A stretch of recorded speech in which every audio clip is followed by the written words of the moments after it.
In 1991, somewhere in the lush jungles of central Vietnam, a local logger found a mysterious hole among the foliage and bushes. He looked in there and felt a strong wind blowing into his face. Then he heard a strange sound from the cave depths and realized that it was the sound of a river. The logger didn't check the cave, but decided to go back there with a flashlight and a rope. When he returned, he couldn't find the cave anywhere. He spent a few years searching for it. Finally, in the 2000s, the logger managed to locate it again. In 2009, he brought scientists to this place. They found out the cave, called Sundong, is the largest in the world. There's so much space here that you'll hear a long echo if you shout.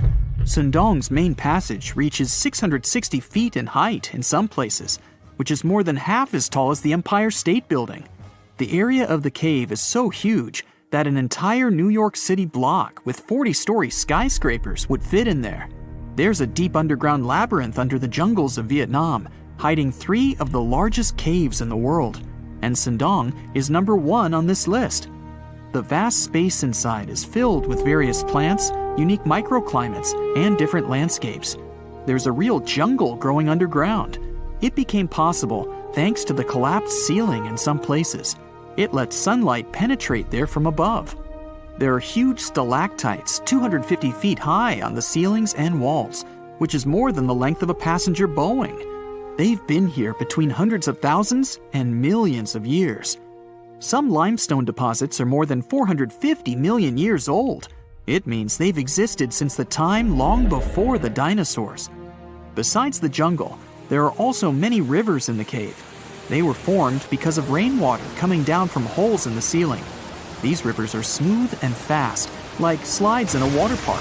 But riding them isn't the best idea, since they can carry you into one of those long labyrinths that the cave is full of. And we still don't know where they're going. You may find yourself in another unknown part of the cave. This is what happened in 2018. 3 divers accidentally discovered new areas in Sundong. The cave turned out to be much bigger than everyone thought. They dove into one of the cave's lakes and reached a depth of 256 feet.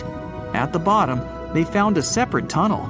Divers lowered a fishing line with a lead weight there and found out that this place reaches a depth of 394 feet, and the tunnel is more than half a mile long.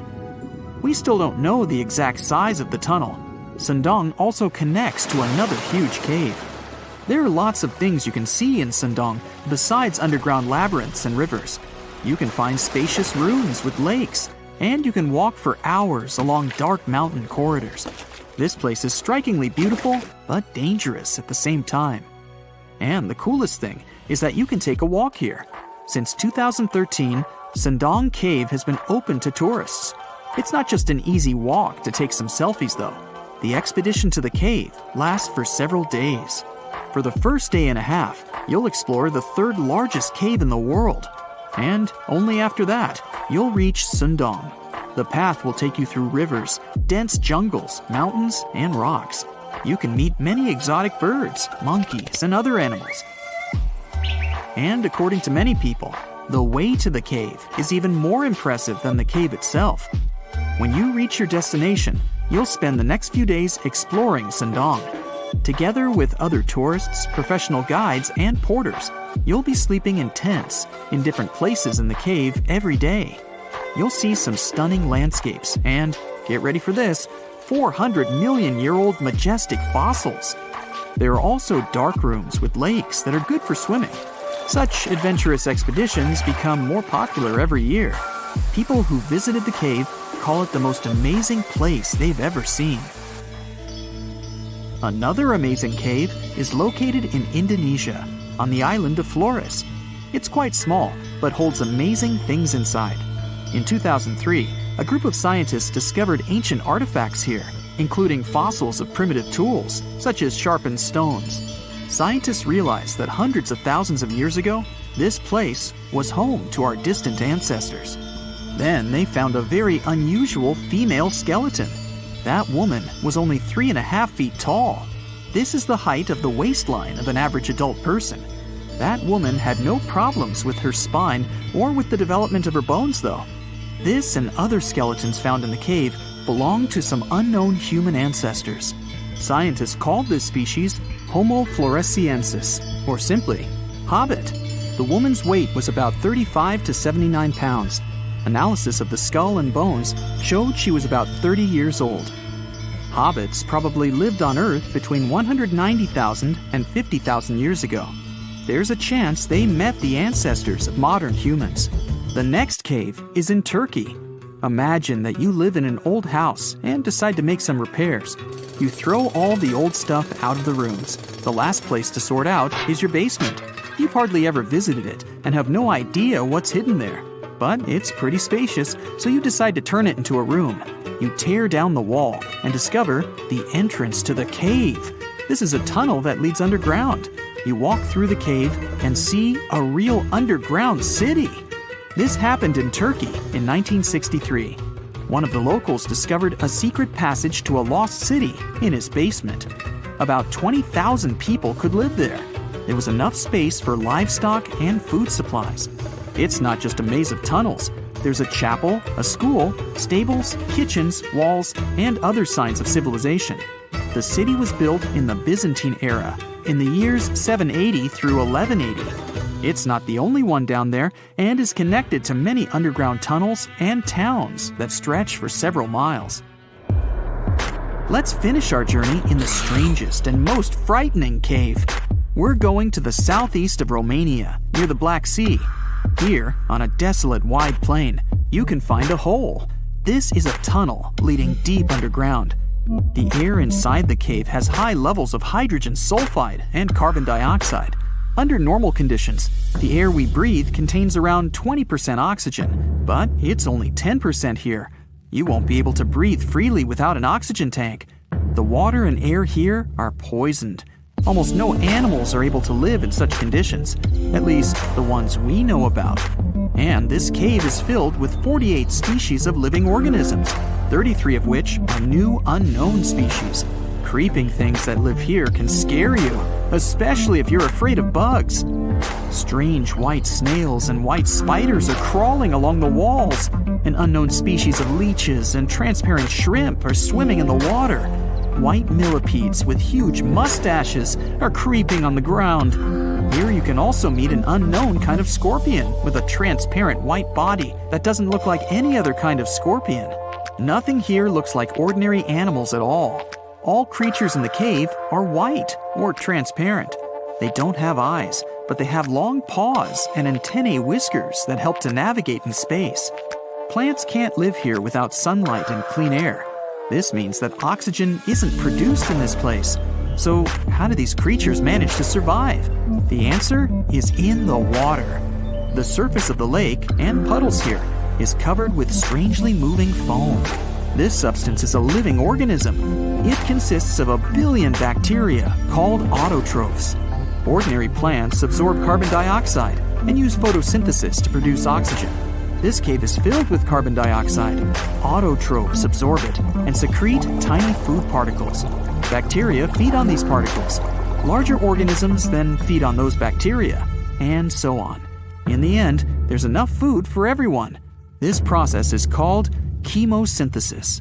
It's like photosynthesis, but uses water instead of sunlight in its chemical reactions. In this cave, evolution has created a completely unique biological system, separate from the rest of the world.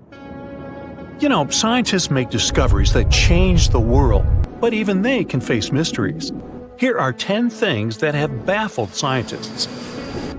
Imagine that you constantly hear a low-frequency hum, and no one can trace its source.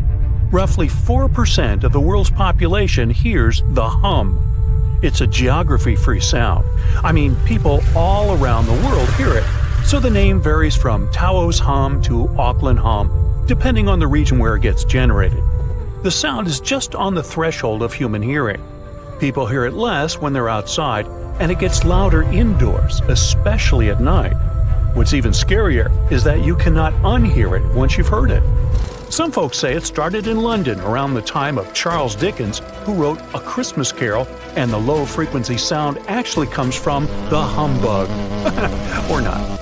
Actually, the earliest cases were recorded in Bristol, UK. Dating back to the mid-1970s, scientists have various theories about where the hum comes from and why only some people can hear it, yet they don't have a clear answer. It could occur when ocean waves move along the ocean floor. They shake the Earth when they collide with continental shelves. Or this might be happening because of volcanic eruptions and earthquakes. Oh, and how about ultra-low frequency radio signals used to communicate with submarines or even 5G? Upsweep is another type of unidentified sound. It was discovered in 1991 in the Pacific Ocean. The sound is high enough to be recorded throughout the ocean. Scientists theorize that the sound could be related to underwater volcanic activity. Interestingly, the volume of the sound has been diminishing compared to its volume when it was first discovered, yet it still can be detected. Plus, it's seasonal. It reaches its highest volume in spring and fall. Is it related to seasonal changes? No one really knows for sure. The next mysterious thing is a cone-shaped monument found in the Sea of Galilee in Israel. This monument was discovered accidentally by sonar scanning in 2003, but the findings were published only in 2013. The monument weighs 60,000 tons. It was once submerged by rising waters. Archaeologists say the monument is enigmatic because they can't figure out where it's from. They don't know what it's connected to or its function. So this big and unusual thing remains a mystery. Now let's move to Göbekli Tepe, Turkey. This place offers you one of the most archaeologically significant sites in the world. Why is it important? Well, it has massive carved stones about 11,000 years old. To put it in perspective, they're 6,000 years older than Stonehenge. Ancient people placed these stones before they began farming or crafting metal tools or pottery. So the existence of this place goes against the chronology of civilization we're familiar with, where people farmed first and built second.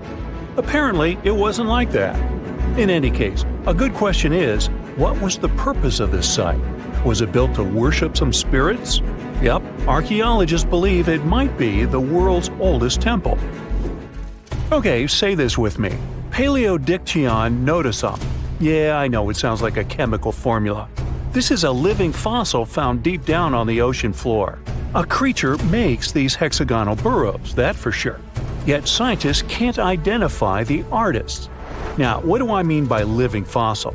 Well, Paleodictyon notusum is a creature believed to produce a burrow nearly identical to Paleodictyon fossils. Is it a worm-like animal that made them? Scientists don't know. One thing is clear, this isn't some random stuff created by geological forces. Now, speaking of fossils, take a look at this giant one.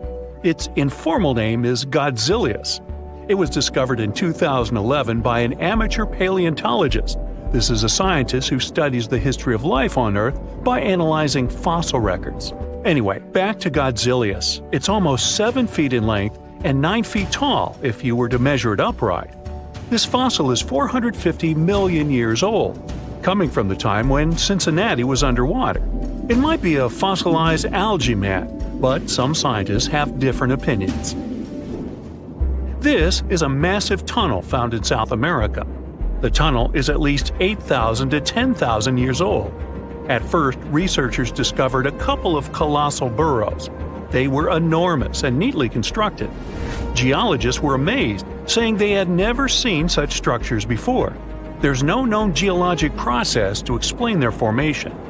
I mean, researchers have known about the burrows since the 1930s, but back then they believed that these tunnels were just some sort of archaeological construction, until they discovered huge claw marks on the walls and ceiling. They reasoned that some extinct species could be the ones to have left these marks. Many geologists strongly believe they found the burrows of giant ground sloths and armadillos. The structure is the largest known burrow from the Paleolithic age in the Amazon. Yet experts have many questions. How come such a deliberate-looking structure could form naturally? A researcher then discovered another strange cave. This one was hundreds of miles away from the massive tunnel. Fast forward, there are now more than 1,500 burrows from the Paleolithic age found in Brazil. What's even more interesting is that some of these caves are connected to tunnels that sometimes lead to chambers. I'll continue with a natural phenomenon. What if I told you that every year, especially in October, fireballs appear on the Mekong River in Thailand? According to legends, Naga fireballs are a call for Buddha to return to Earth, and river serpents are the ones making these calls. Well, that's a myth, but what does science say about it? Is it related to a flammable gas? There are no clear answers yet. These fireballs appear to rise from the water. They can go as high as almost 990 feet. They're like fireworks, disappearing rapidly. They typically glow with a reddish or orange color. I'll mention some legends too, because why not? They're thrilling. And it would be a shame not to include the one about the lost city of Atlantis. As you may know, the legend says that Atlantis submerged into the ocean around 11,000 years ago. Since then, not just scientists, but also treasure hunters and philosophers have been searching for the lost world. Could Bimini Road be a trace? In 1968, a diver found strange stones off the coast of North Bimini Island in the Bahamas. The stones look human-made. It's like they were evenly spaced out and laid in an orderly row. It baffled scientists, but not for long. Carbon dating analysis of the blocks revealed that geological forces created the road naturally. There weren't any tool marks or signs indicating that the blocks had been stacked or something. The research is continuing, but yeah, scientists generally believe that the rocks were created by erosion. Well, I guess the time of Atlantis hasn't come yet. Okay, picture this. You're wandering on the beach, and you see dozens of octopuses walking past. In 2017, a group of people from Wales witnessed exactly this. Why did these creatures come out of the ocean? No one knows the answer. The group reported that they had seen 20 to 30 octopi crawling on the sand. The people looked for some signs of injury, but found nothing. They said that they had carried the animals back to the ocean. Interestingly, these creatures kept crawling onto the shore when people were asleep. Experts say that it's hard to be sure of the reason that pushed the animals to the beach without conducting a physical examination. They're still speculating about the reason behind this unusual and rare occurrence. Could it be overcrowding? Furthermore, the octopi were well armed. A separate study points out that the more fishers hunt large animals that feed on octopuses, the more the octopus population grows. Maybe that's why these creatures have to go farther to find food or shelter. But without proper research, these are only theories. There's a lot we don't know about space, too. So here's a bonus fact about the yellowish source of life in the solar system. Scientists have discovered a new type of wave inside the sun. These waves move in the opposite direction to the sun's rotation. Plus, they move super fast, so fast that it's beyond our understanding. Researchers have different theories about the function of the waves. If they figure out their role, this could give them additional insight into the processes happening inside the sun.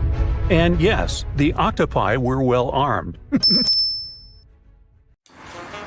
So, you've just finished your sightseeing tour of Edinburgh, Scotland, or Scotland. It lasted just under an hour, and you're hungry for more. You ask your guide if there's anything else to see, and they start talking about a mysterious underground city. You ask how long it takes to get there, and you're shocked by the guide's answer. You're standing on it. It's right under your feet. South Bridge? But you were just there and didn't notice a giant arrow pointing down. So this is where the mystery starts. The story begins in the mid-1700s. The Scottish capital wasn't as big as it is today. Only 60,000 people lived around Edinburgh Castle.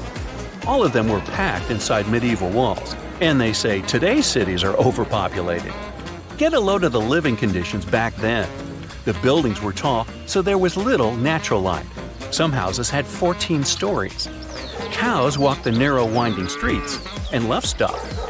Things were so bad that the famous English writer Daniel Defoe noted, "I believe that in no city in the world so many people have so little room." Yep, that's the guy who wrote Robinson Crusoe. Well, something just had to be done. The solution was to build 2 long bridges to the north and to the south of the city. The names they gave the bridges were more descriptive than colorful. The bridge to the north was completed first. In 1785, construction on the second bridge got underway. It was going to connect the main pedestrian street in the north with the university buildings in the south of Edinburgh. But don't think of this construction as a modern bridge over a river. It was more of a viaduct, a type of bridge that connects two hills across a valley. The word viaduct comes from Latin, as Romans were pioneers in building these structures. Their capital was built on 7 hills. And just to be copycats, Edinburgh also straddled 7 major hills. Only 2 are visible today because the city has been built up. Now, back in the 18th century, the construction of the South Bridge was a remarkable feat of engineering. It took the builders only 3 years to complete it. 19 stone arches spanned a chasm that was 31 feet at its deepest point, and the length over 1,000 feet. Impressive, even for today's standards.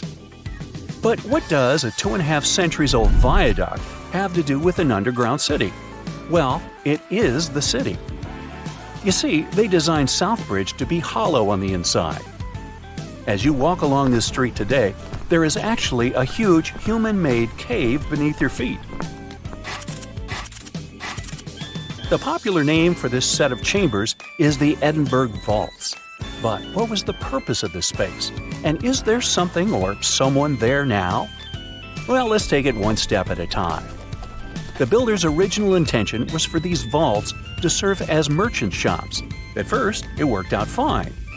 Merchants used a total of 120 vaults as shops and warehouses. There were workshops, cobblers, and taverns. But as time went by, a major design flaw came to light. The stone was leaking, and the vaults were damp all the time. There was even flooding. The builders forgot to waterproof the structure. The merchants feared the water would damage their precious goods. After just a couple of years, the first tenants started moving out. Once legal trade moved away from the vaults, the city's poor moved in. And not only them, but all sorts of shady characters. Historians don't know much about this period, since there are no written records. But even the squatters had to leave soon. If you couldn't do business in these vaults, how could you live in them? It was damp and cold, and there was no ventilation, sanitation, or natural light. It really stunk. Every real estate agent's worst nightmare. Just 30 years after their completion, the Southbridge vaults were abandoned once and for all. But at a street level, business was as usual. The officials decided to fill the vaults with rubble for security purposes. Buried and forgotten, the memory of a once teeming merchant quarter of Edinburgh slowly faded from people's minds. Now, this is where the story gets a bit weird. During the 1980s, a Scottish rugby player accidentally found a tunnel leading into the vaults. The athlete didn't waste any time and started excavating the vaults with the help of his son. Several tons of rubble, and a decade later, the Southbridge vaults have been restored to their former glory, so to speak. They were again dark and damp as they were back in the 1700s. There were many interesting finds in this underground city. The vaults were littered with oyster shells, which were the standard diet for a working-class resident of Edinburgh at the time. Other finds, such as shoes and empty bottles, suggested that people actually lived in these claustrophobic vaults. Think of this the next time you see someone trying to rent their garage as an apartment. So, your guide was right. There really is a hidden city under the streets of Edinburgh. Well, at least one street. You have now gone down from the main pedestrian street into Cowgate. You look up and there it is, the only visible arch of the once impressive bridge. You are now searching online to book a tour of the vaults. You just have to see this place with your own eyes. But the Scottish capital isn't the only city with a mysterious underground. The historic region of Cappadocia in central Turkey hides no less than 36 cities beneath the ground. The biggest and the most impressive one wasn't discovered until 1963. It was built during the Byzantine era to protect the local population from invaders. We have similar structures made out of concrete in our cities, but the level of the Turkish underground city is really impressive. There are several levels, like in a multi-story car garage. The caves and tunnels lie 197 feet underground. That's 2/3 of the Statue of Liberty's height. The city could house 20,000 people at any given time, complete with livestock and food. The smell. Anyway, 20,000 is the average attendance at Major League Soccer matches today. You might want to add a field trip to one of these places the next time you go to Turkey. Most of these cities in Cappadocia can be found in rural areas. Makes sense, right? After all, they were dug out as hiding places. But in Europe, there is one city whose underground labyrinth resembles the vaults of Edinburgh. You've probably heard of Pilsen in the Czech Republic. But hold on a second, this isn't going to be a story of the most famous local product. Something brewed, perhaps? It's the story of a medieval city that survived underneath the streets of Pilsen. Water wells, cellars, and passageways stretch for more than 12 miles. Merchants and craftspeople used Pilsen's historical underground for storage. Water, food, ice, you name it. The waterworks are pretty impressive. Historians estimate that 360 wells are located under Pilsen's historical town center. In times of instability, the passageways served as safe havens for the locals. They definitely didn't go thirsty down there. Today, most tourists visit these mysterious underground cities. But in Canada, there's one where people live and work. The construction of Montreal's underground city began in 1962. The initial idea was to shelter traffic. That's a nice way to say that city officials were building a metro station. The idea caught on and the project expanded. Now, it's a real-life urban maze hidden under the downtown area. Need a place to stay? There are hotels down there. Want to grab a bite? Step into one of the underground restaurants. Multiple shops, a library, cinemas, the list is long. There are even residential complexes. But how can people live under the ground? Simple. Although the city itself lies beneath the earth, the access points are at ground level. You can enter the 20-mile-long tunnel network at more than 120 places. Oh, that's another place down under. Oops, sorry, Australia.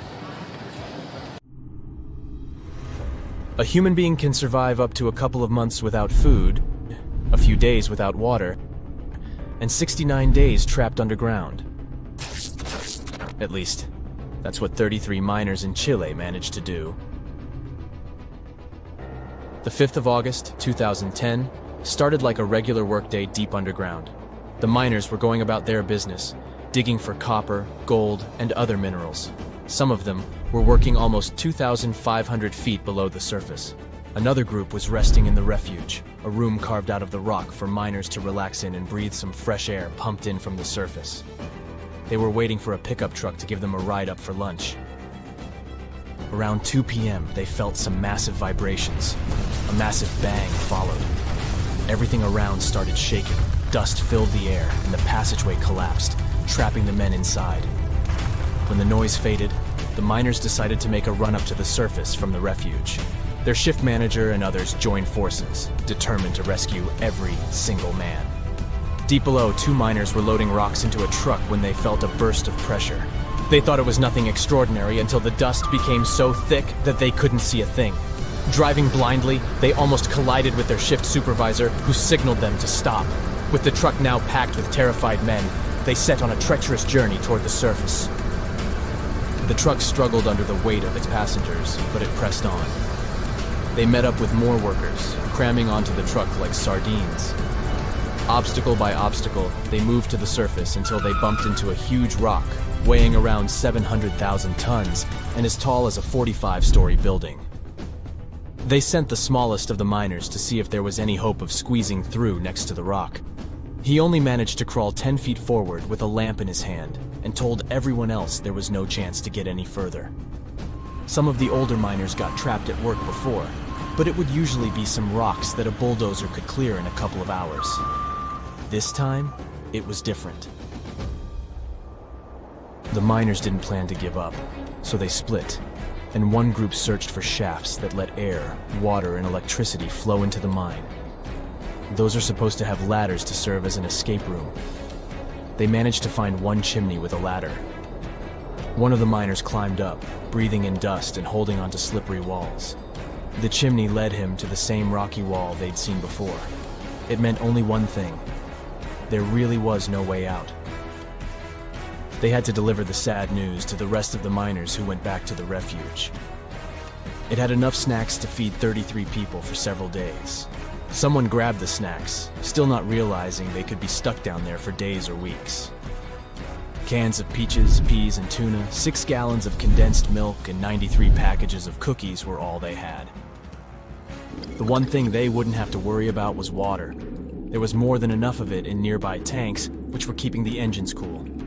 All the connections to the outside world, the electricity, the intercom system, the flow of water, and compressed air have been cut. Men working above the ground on that fateful day also heard the blasts and saw the dust cloud in front of the main entrance.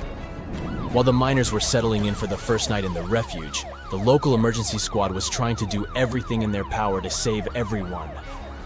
One team went down in a pickup truck until they bumped into the gray rock mass at around 1,500 feet. Another team tried descending on ropes and pulleys into the chimneys, but they found obstructions at each level. The supervisor of the team took off his distinctive white helmet to show all the workers were equal now. As the miners remembered later, it was one inspiring gesture for them. On the 7th of August, there was another collapse that blocked the ventilation shafts.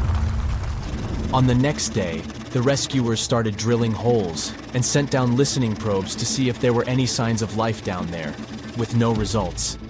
The maps of the mine were outdated, which made the search more complicated. Deep below the surface, the miners tried to keep their spirits up, talking, joking, and telling stories. Their phones didn't have a signal, but they could still use them as cameras to record videos about their survival underground. Their metabolisms were slowing down, and even the most active among them were sleeping longer than usual and having scary nightmares. There was a haze drifting over their thoughts.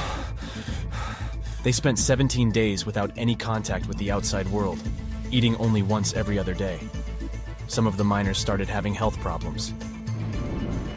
On the 22nd of August, one of around 30 probes sent into the mine detected tapping. It came back with a note saying, "All 33 of us are all right in the shelter."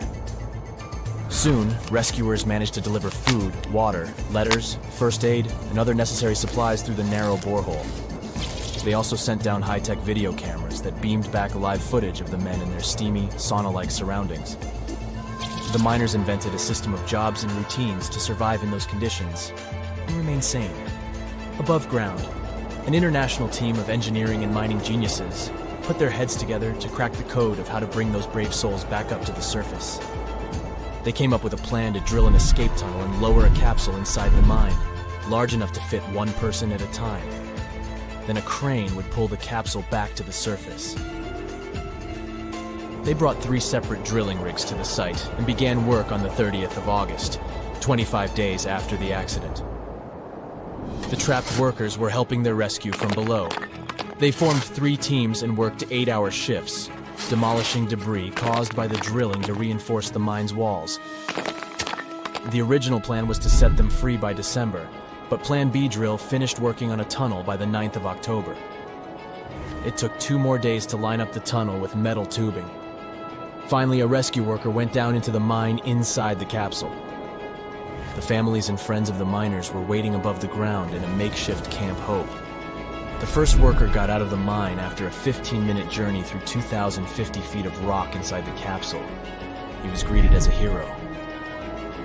One by one, they all escaped from the refuge. Millions of people around the globe followed the rescue on live TV. It took less than a day instead of the planned 48 hours. All 33 of the miners, aged 19 to 63, had been rescued and were mostly in good health. They all had to wear dark glasses to help their eyes to the sun after being in a space with so little light for so long. One of the last miners to have climbed back up on the surface was Franklin Lobos, a former professional soccer player. While he was down there, teams around the world signed jerseys for him. Franklin got that welcome gift and a soccer ball. He said it had been the toughest match of his entire life. The incredible 33 were showered with love and praise. They were guaranteed 6 months of top-notch health care, They travel to international destinations to talk as motivational speakers, appear in public, and explore famous landmarks. There was even a parade at Florida's Walt Disney World in the miners' honor. A movie named 33, based on their story, came out in 2015, featuring Antonio Banderas. He played the role of the miner who filmed daily video logs to assure the public that they were all right. This story, which many find to be a real miracle, went down in history and in the Guinness Book of World Records as the longest time survived trapped underground. In the northeast of Thailand, a family of enormous stone whales swim through a forest. These aren't real whales, of course. They're actually a part of a 75-million-year-old rock formation. A long time ago, this part of Thailand was just a desert. The movements of the Earth's crust pushed sandstone up to create these fascinating mountains. Reachable by anyone willing to spend a day hiking up the network of trails, this landmark is becoming increasingly popular with tourists. Once you reach the back of one of the whales and look down on the endless sea of green below, you'll know why. On these hikes, you'll find waterfalls, a wide variety of exotic plants and animals, and from the very top, you can even look straight across to the neighboring country of Laos. Their shapes look just like whales swimming together. No wonder this place is called Three Whale Rocks. What a way to see Thailand on the back of a giant stone whale. While digging in a Canadian mine in March 2011, a worker made a shocking discovery. They found a nearly perfectly preserved nodosaur specimen.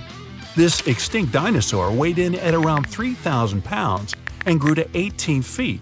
Despite being over 110 million years old, the nodosaur was so well preserved that you can clearly see the heavy body armor and scaly skin that covered it. It took almost an entire year of painstaking work to uncover the incredible find. The fossil was finally unveiled in a Canadian museum in 2017. Unexpectedly, analysis of the skin showed shading that the nodosaur may have been capable of camouflage, like modern-day geckos and moths. This is in addition to the spines and scales that already make it a walking tank. Still being studied today, this nodosaur could go down as one of the most important fossils discovered in a long time. Its detail could help us to uncover even more of the mysteries of the past. The Voynich manuscript is the world's most mysterious document. Since its discovery in 1912, the manuscript has been a complete mystery to everyone that comes across it. It is heavily illustrated with strange pictures of alien plants, unknown objects, and the zodiac symbols. But the most interesting aspect of it is the writing. The language used in the text is completely indecipherable. No one knows what it says, who wrote it, or where it was written. We don't even know if it was a real, functional language or if it was just created for this one text. The drawings of different plants are equally intriguing. Most of the plants in the manuscript are identifiable as plants, but they don't match up with any known species. A professor of applied linguistics in England claimed to have deciphered some of the characters in the book, but we haven't managed to uncover any more information about this mysterious text. If you're ever going to head down under, don't forget to pay a visit to the Mystery Craters in Queensland. Halfway between Bundaberg and Gingin is one of Australia's most baffling finds, and that's saying quite a lot for Oz. In 1971, the site belonged to a farmer growing zucchini and potatoes. As the farmer tried to expand his farm, he kept hitting large rocks in the fields while plowing. When he took a closer look at the rocks in his way, he found marine fossils and some strange craters. The farmer passed his finds on to geology professors, who set out to research the formations. When the geologists began digging around the area, they uncovered a huge layer of sandstone and ochre stain that was completely covered with craters. There were 35 craters in total, and the layer of rock is estimated to be around 25 million years old. The scientists studying this mystery believe that hot springs, former ocean activity, and meteors are the prime suspects behind the craters. And I'd like to know about the characters who named those towns Bundaberg and Gingin. What fun names! Now, the Antikythera mechanism is an ancient computer of sorts that's still baffling scientists with its extraordinary design. Around 2,000 years ago, a Greek ship sank off the coast of the island of Antikythera. The wreckage was discovered in 1900, and divers salvaged some of its ancient artifacts. When archaeologists started sorting out the discoveries from the wreckage, they came across an object that didn't seem to fit with anything else. The wreckage was ancient, but they found an incredible device that seemed far too technologically advanced. The machine functioned as a calculator, allowing its user to follow time, the movement of stars, eclipses, moon phases, and even countdowns to events like the Olympics with amazing precision. This level of technology is almost impossible to explain coming from an ancient Greek wreckage. No mechanism would come close to the machine until the 14th century, when geared clocks began to be built in Europe. How was the device, created so long ago, 1,400 years before its time? Could the sinking of the Antikythera and the loss of the calculator have held the development of technology back by hundreds of years? Meanwhile, the Caucasus Mountains near the Black Sea are one of the few areas of Europe that haven't experienced much human impact, even though most white-skinned people in the world are referred to as Caucasians. Despite this, archaeologists have found many ancient megalithic structures in the area. The house-like structures, known as dolmens, contain jewelry, bronze tools, and assorted pottery. Archaeologists don't know who built them, why they built them, or what their true purpose is. The stones were either two stones held together by a large stone as a roof, or smaller stones stacked as walls with a hole only on one side. There have even been stone plugs found that to seal whatever is inside. What's even stranger about these stone formations is that they aren't just found in the Caucasus. They're found all over the planet, in Australia, South Korea, Colombia, Africa, and even France. Their purpose is unknown, so all scientists can do is speculate. The discovery of the tomb of the first emperor of China in 1974 is well documented. Who could forget the finding of 8,000 terracotta warriors protecting the entrance? Most of the statues are warriors, each with their own unique facial expressions. There are even full-size terracotta horses and chariots too, just for extra protection. What isn't well known is that some areas of the tomb haven't ever been entered yet. Archaeologists are very reluctant to open the site because the whole area is unstable. There might be something amazing inside, but no one wants to risk losing an amazing piece of history. Eventually, researchers will send tiny robots into the unopened tombs to give a better idea of what's inside. Until then, archaeologists have to wait a little bit longer for the secrets. In southern Costa Rica, people have discovered a collection of mysterious stone spheres. There are over 300 scattered around the landscape, and some are almost 7 feet across. No one knows their purpose or how they were produced. One thing we do know is the material they were made from: gabbro, a volcanic rock. Carving the stones into their perfect spherical shapes would have taken a lot of time and effort. Researchers think they might have been made by a now extinct group, using barely any tools. The best theory is that they used small stones to chisel away at the edges of boulders, before using sand to smooth the sides. Some think that they may have an astronomical purpose, or even used as markers to point the way towards something. But no one knows anymore. Their significance is lost with the civilization that created them. Off the southern tip of Japan, and 75 miles from Taiwan, lies the Yanaguni Formation. A local diver first noticed these formations in 1986 while searching for new dive sites to take tourists. Seeing the large steps that resembled a pyramid, he thought he discovered an underwater city.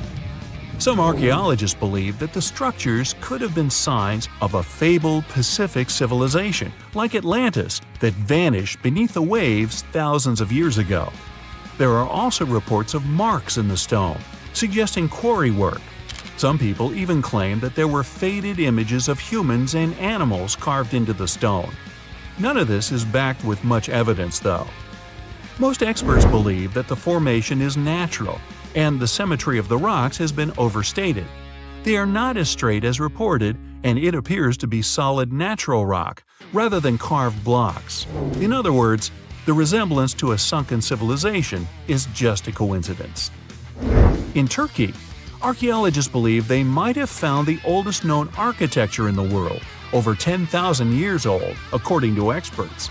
Found in an area that used to be home to ancient farming communities, these monoliths, which stood up to 18 feet high, were likely used for social events and rituals.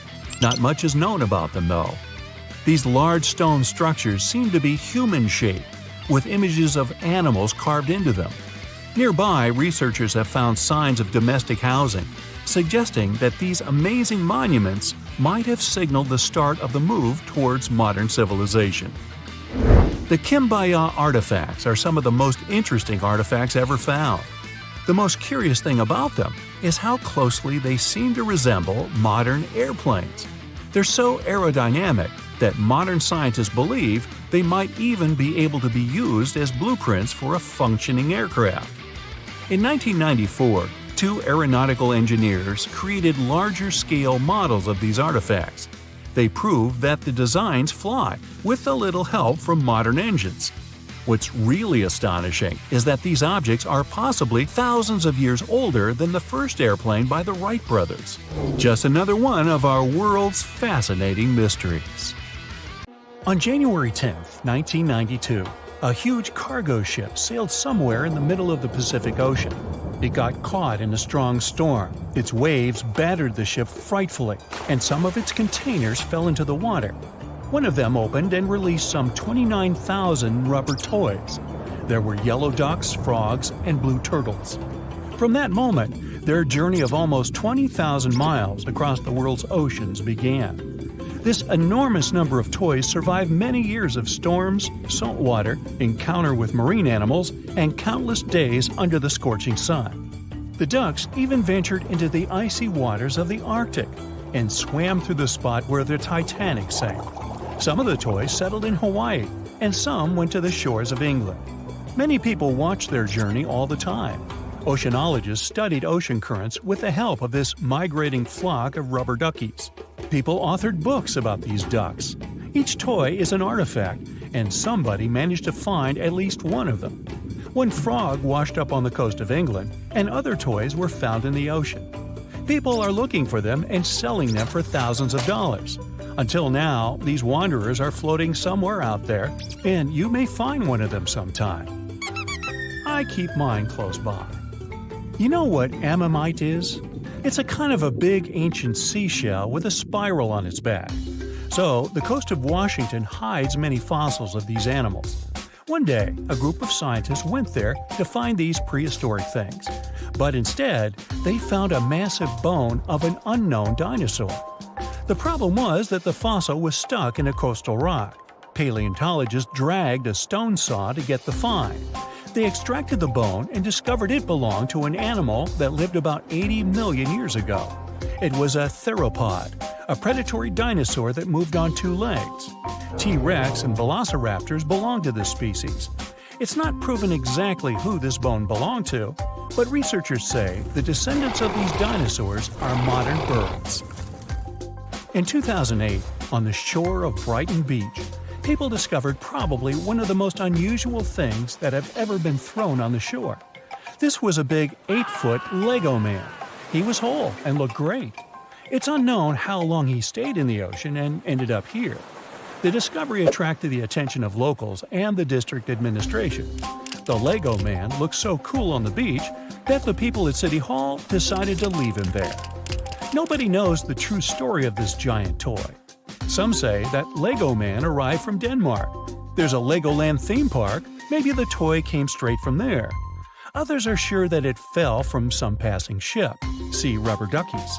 But of course, there's a high probability that this is all part of a PR campaign. Even if it's not, it's still a great ad. In 2010, locals found a giant tree washed up on the beach on the shore of La Push, Washington. Several people could fit inside its trunk.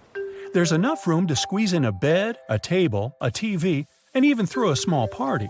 And the height of the tree itself reached about 200 feet. This is almost the size of a Boeing passenger jet. There were a lot of discarded trees on the shore that day, but this giant was the king among them. High tides and fierce winds brought it ashore. Storms occur often in this region. During this time, rivers flowing through the area spill over the forest and dump large trees. Also, near the beach, there are high slopes with tropical forests. At high tide, the water washes away the trees and brings them to the shore. Now, they didn't know the exact type of tree, but it was like the Sitka spruce, red cedar, and Douglas fir. In 2020, a giant squid was found on a shore of a South African beach. Such finds are rare because giant squids live in deep, dark waters. The beached sea creature was almost 14 feet long. This is more than the size of a passenger car. Some of these individuals can reach the size of buses. It's not surprising that sailors called these monsters kraken in the distant past. They have enormous tentacles, beak-like mouths, and the most giant eyes in the animal world. One such eye can be the size of a football.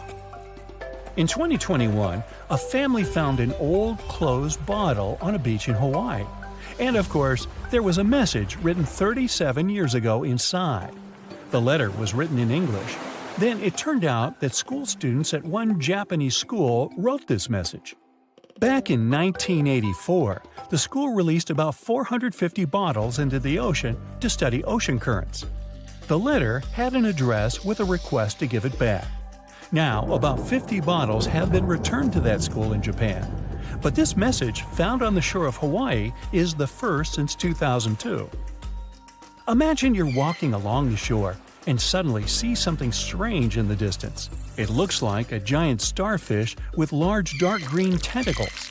The center of this star has a strange red glow. The object is fenced with tape. There are people in protective suits around. It happened in May 2022 on Bondi Beach, Australia. On that day, journalists and many tourists came to the shore to find out that the unknown creature was just a sculpture made as an ad for one famous American TV series. In England, a 180 million-year-old fossil was found on Charmouth Beach. This was one of the oldest finds in the world, and this was just not a bone, but almost the whole skeleton of a huge underwater lizard, Ichthyosaurus. Let's just call him Icky. The size of this fossil was 40 feet long. It's practically the length of a small bus. The lizard's head alone was 7 feet. That's the average height of a professional basketball player, who aren't fossils. Icky was not only one of the oldest, but also one of the most giant ancient skeletons ever discovered by people. Just imagine how it swam in the seas and oceans and terrified all the sea creatures 180 million years ago. No thanks. On February 16, 2020, locals found a large cargo ship stuck on a rocky shore off the coast of an Irish village. It was old, rusty, with holes in the body and rotten parts. Kind of like me. The day before, though, it wasn't there. There was nothing valuable or exciting on board, just some old barrels of fuel. People didn't find any records or logs. Who owned the ship? Who was the captain? Where was the whole crew? No one had the answers to these questions. Soon the press wrote about the ship, and someone called the village administration and introduced themselves as the owner. That person didn't supply any evidence and hung up. Of course, no one took the ship, but after a while, people began to reveal the story of this mysterious vessel. It's called Alta. 5 months before the final stop on the coast of Ireland, it was seen thousands of miles away in the waters of the Atlantic Ocean. That day, the big ship MS Protector was sailing through calm waters and spotted Alta. The MS Protector crew tried to contact it, but no one answered. Even then, the vessel was empty. It was a phantom ship. It's still unknown how it could cover the distance across the Atlantic and surf to the coast of Ireland. Maybe it's just luck. It's also notable that no one else has seen the ship all this time. It just calmly sailed huge distances, surviving storms. But then, added information appeared. Alta had changed several captains and flags. It was used by smugglers for illegal purposes. It visited the shores of Africa and Greece. One day, several members of the Alta crew sent a distress signal. They ran out of food and water supplies. There was a breakdown inside the engine. People were rescued, and the ship remained wandering in the ocean. The owner of the boat was never found. You're walking along a hot desert under the scorching sun. You run out of supplies. There's no more water. You dream about rain, but there are no clouds in the sky. With each step, you lose more and more strength and fall. You notice a small pond nearby. Is it real water or just a mirage? You can't get to your feet, so you crawl there. The water is getting closer by the minute, but not because you're moving towards it. It's the water approaching you. In a few minutes, the pond area increases. Here, you're already in it. A small lake is formed, 60 feet deep, at the place where the piece of desert was.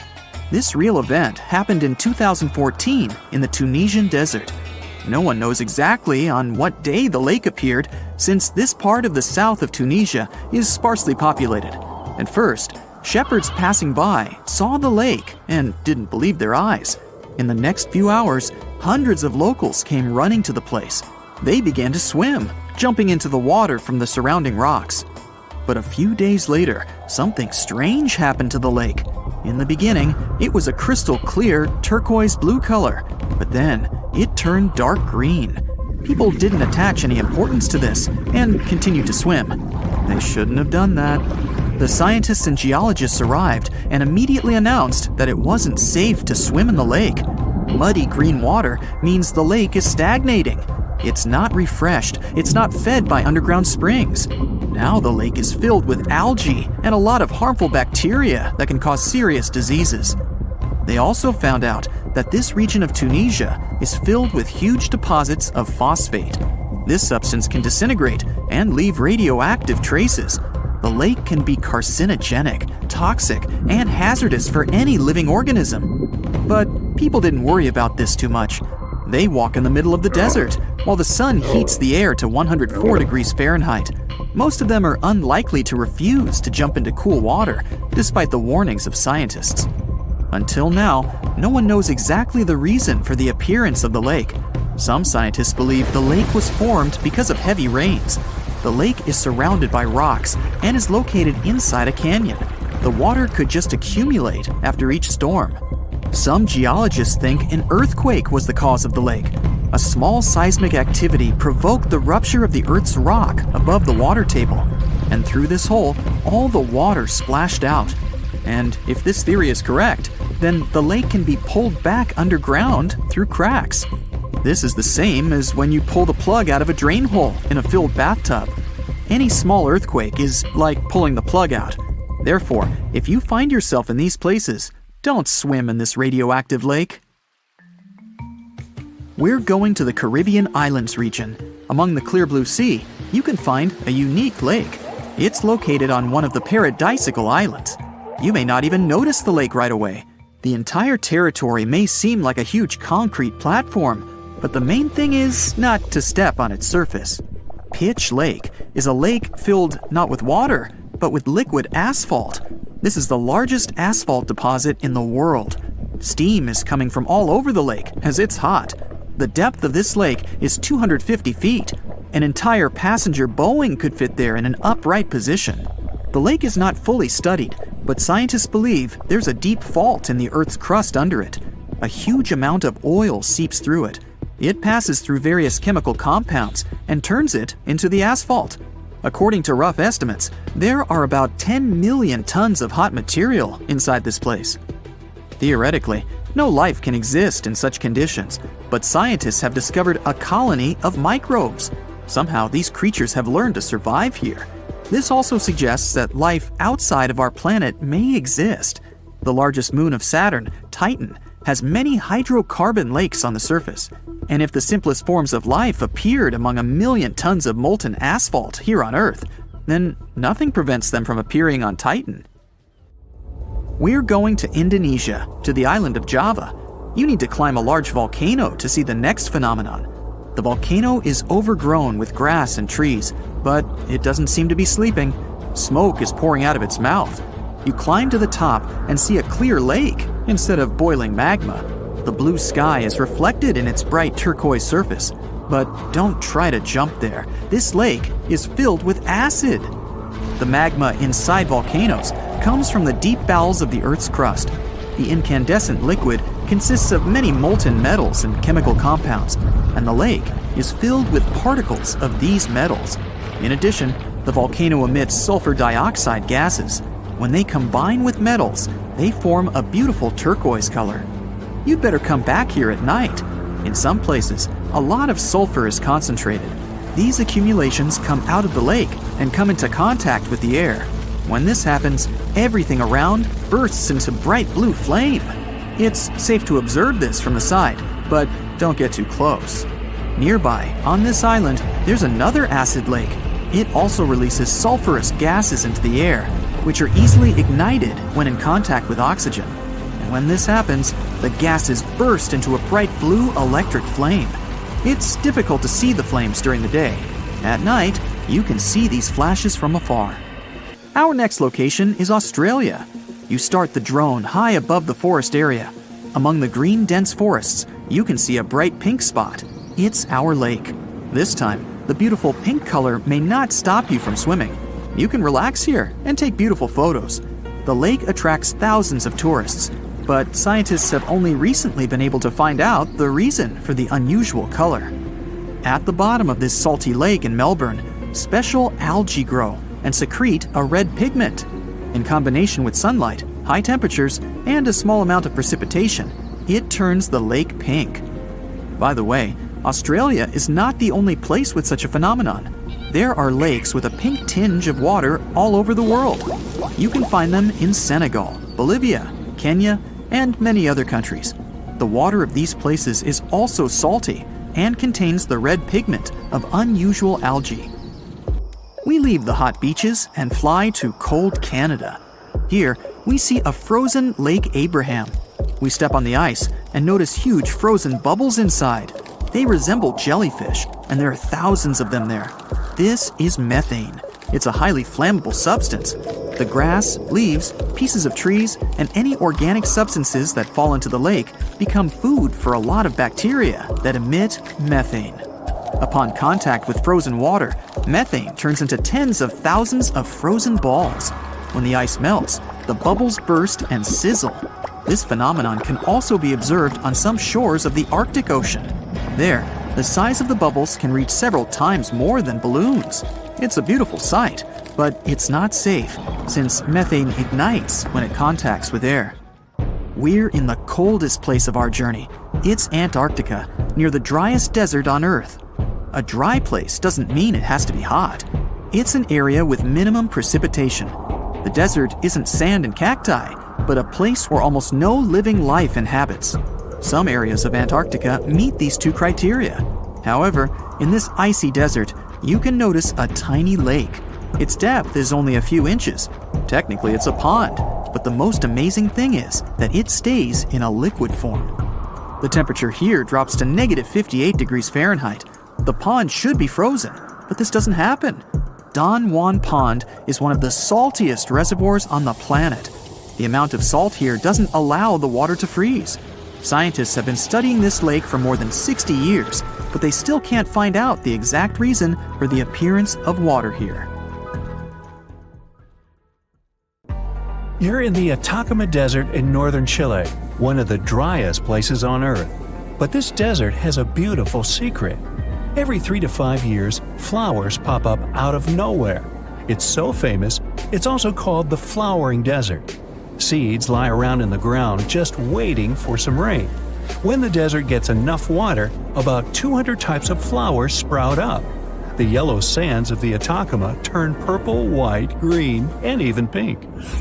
Another mystical phenomenon that can be seen in the desert is called a sand waterfall.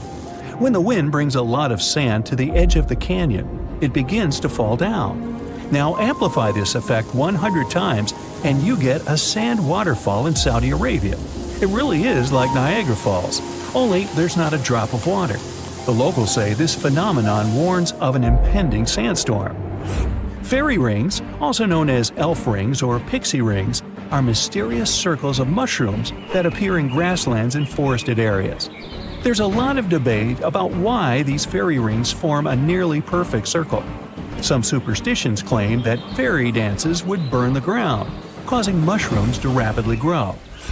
In southern India, between July and September 2001, people witnessed one of the strangest weather phenomena in recorded history. The rain was red. What many would have thought to be a typical rainstorm left them shocked. The color was bright enough to stain clothes. There were other colors too, such as green, yellow, brown, and even black. In the middle of a monsoon, red rain started to fall, and so did periodically for several weeks. Researchers have found this unusual rain is stained either by dust or algae, so don't try to catch any on your tongue. Scientists aren't entirely sure how the algae got all the way up there. This does make events like this a little unsettling. Now, people who live in rural central Norway over the Hessdalen Valley can often witness floating lights of white, yellow, and red cross the sky. The lights appear both at day and night, and once back in the 80s, the 1980s, they were spotted 15 to 20 times in a single week. The Hessdalen lights can last just a few seconds, but sometimes they can last more than an hour. The lights move, seeming to float or even sway around. Some scientists believe that the reason for these lights is due to ionized iron dust. Others say it's a combination that includes sodium, oxygen, and hydrogen. Many people claim they're just misidentified aircrafts. Norway! Snow donuts are one of the rarest meteorological sights to see, with perfect weather conditions needed just to create them. Found in any snow-covered mountain area, like the Rocky Mountains, the wind, temperature, snow, ice, and moisture all have to work together for us to see these phenomenal rings.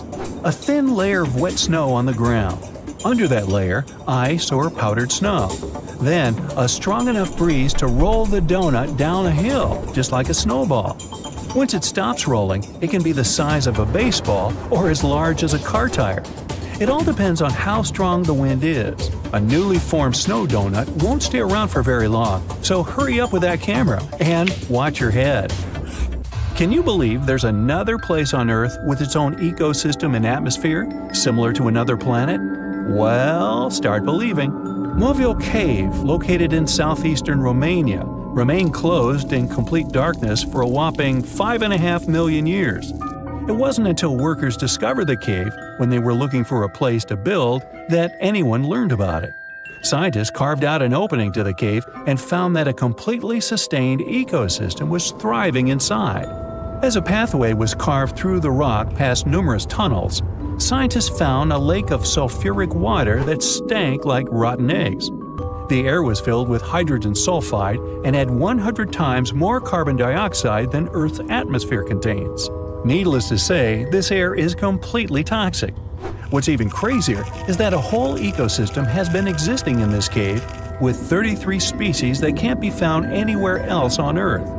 This cave gives us a glimpse of what could possibly exist on other planets with completely different atmospheres.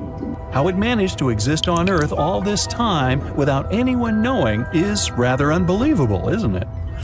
Now, check these trees out. They're called Indian rubber trees. Their strong roots grow not underground, but on the surface. With the help of special frames and fasteners, people have learned to control how these roots grow. Let's say a tree is next to a small pit. You need to make a bridge from one end of this pit to the other. You direct the growing tree roots in the needed direction. Over time, the roots penetrate the ground and strengthen under endless downpours. It takes about 15 years to create one bridge. Here's another amazing tree called the Tree of Life. It grows in Bahrain's desert. The tree has been standing on top of this sandy hill for more than 400 years, surrounded by miles of sand. It's extremely hot here and there's no moisture. But despite this, the tree has green leaves and it continues to grow. So far, scientists haven't figured out yet how the tree gets moisture and nutrients. There are only places with oil deposits around. Locals think the tree is sacred, After all, it demonstrates the magic of life and the power of nature. Some experts are sure it's all about the roots. They go so deep that they can reach underground sources of water. So, there you are. You've been driving for hours through the night. You didn't have any chance to sleep, so your mind is hanging by a thread. You stop the car and go out to stretch your limbs. And then you look up into the sky and see a beautiful sunrise. Well, wait. There are 3 suns in the sky. You rub your eyes, but nope, there's still 3 bright stars in the sky. No, our home star hasn't been torn into 3 pieces, nor has it been visited by 2 other stars. This is called a sundog. It occurs mostly during severe frosts. Small ice crystals in the sky bend the light. As a result, you may see 3 bright spots in the sky instead of just 1. This phenomenon is officially called a halo. Usually it's just a circle around the sun. You can even see a halo at night, too. Just look at a street lamp and you'll see a bright circle around it. Sometimes a halo can take on a fancier shape. If there's a lot of ice in the air, the light is warped even more. Just like in a room with a dozen mirrors. Then the halo can take on the shape of a human eye. Because of this phenomenon, a false dawn can also occur. While you're looking at the horizon, the dawn begins and the edge of the sun appears. A little bit more and wait, the sun starts to just dissolve in the sky. After a few moments, it's dark again.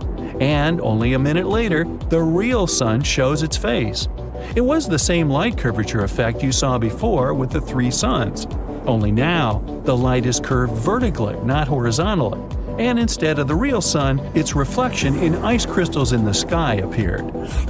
But the sunrise with 3 stars on the horizon is actually real. Not on Earth, though, but 340 light-years away. There's a star system at the center of which lurks a star almost twice the size of the Sun. And there are 2 smaller stars orbiting around this giant. This strange world has a planet, too. Sunsets and dawns there really happen with 3 stars. If you brought your significant other to a park bench to watch a sunset here, your date would go just fine, whatever that means. And since we're talking about the most baffling natural phenomena, it would be a crime not to mention snow in a desert. Yep, in the winter of 2018, the inhabitants of the Sahara Desert, one of the driest and hottest places on this planet, woke up to discover a thick blanket of snow covering the sand. In some places, the layer of snow enveloping the dunes reached a staggering 15 inches. Meteorologists, however, had an explanation for this exciting phenomenon. They stated that cold pools of air, combined with the precipitation from the most recent storm, resulted in a snowfall instead of rain. So, what do you do in that case? Build snow camels? 1 hump or 2. This may sound mind-boggling, but scientists found a 385-million-year-old root network. Yeah, it's like a fossilized web of roots that's got them all excited. They're reimagining what the world's first forest might have looked like, and let me tell you, it's not what you'd expect. Under an old highway department quarry near Cairo, New York, they found the remains of a mighty and mature old-growth forest. This place was home to at least 3 of the world's earliest tree-like plants, but these plants, in fact, looked nothing like trees. One of them looked like giant stalks of celery. The second type resembled pine trees with hairy fern-like fronds for leaves. And the third plant was like a palm tree with a bulbous base and fern-like branches. It's like they couldn't decide what they wanted to be when they grew up. But here's the kicker. These primordial trees were quite old and large, so they weren't packed densely together. They were relatively scattered across a floodplain that ebbed and flowed with the seasons. And even though dry periods were a regular part of the cycle, these tree-like plants thrived in semi-arid conditions. Their roots had adapted to the possibility of short-term flooding, which is confusing because they're not supposed to survive in those conditions. But wait, it gets even weirder. Other trees in the area came more prepared for bouts of water scarcity. There were extinct pine tree-like plants with deeper root systems that could spread 36 feet wide and 23 feet deep. These guys were more advanced than the fern-like trees and had true leaves that could photosynthesize. It's like they were showing off or something. So why did the fern-like trees dominate prehistoric deltas? while the pine-like trees dominated the floodplains.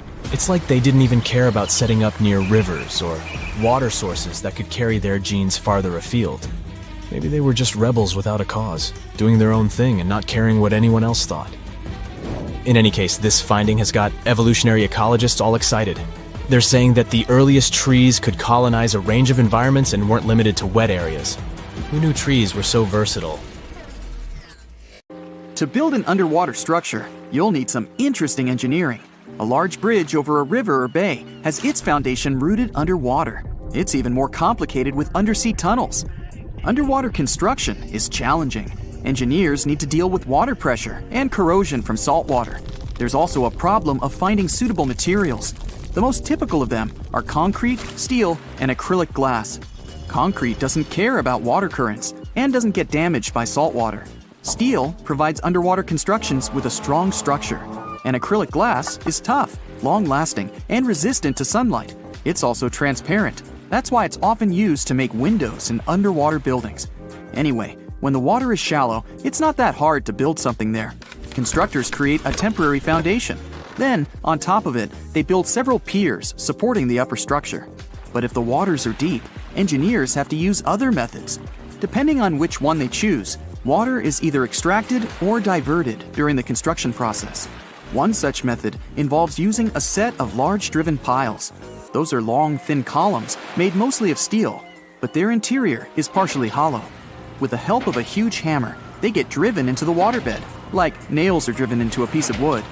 After that, these steel columns get filled with concrete through a special tube. The concrete displaces the water that was in the pile before. Concrete has the ability to set even when it's surrounded by water. That's why driven piles eventually turn into a stable foundation for overwater and underwater constructions. Driven piles are a very cost-effective way of building something that has to be fixed in place. They prevent things from being moved by the water current. Another way to build underwater structures is cofferdams. They are built temporarily and allow workers to create a dry space for the construction. The water gets pumped out of this enclosure, and the cofferdam works like a dam. A completed cofferdam looks like a massive pit with high walls surrounded by water.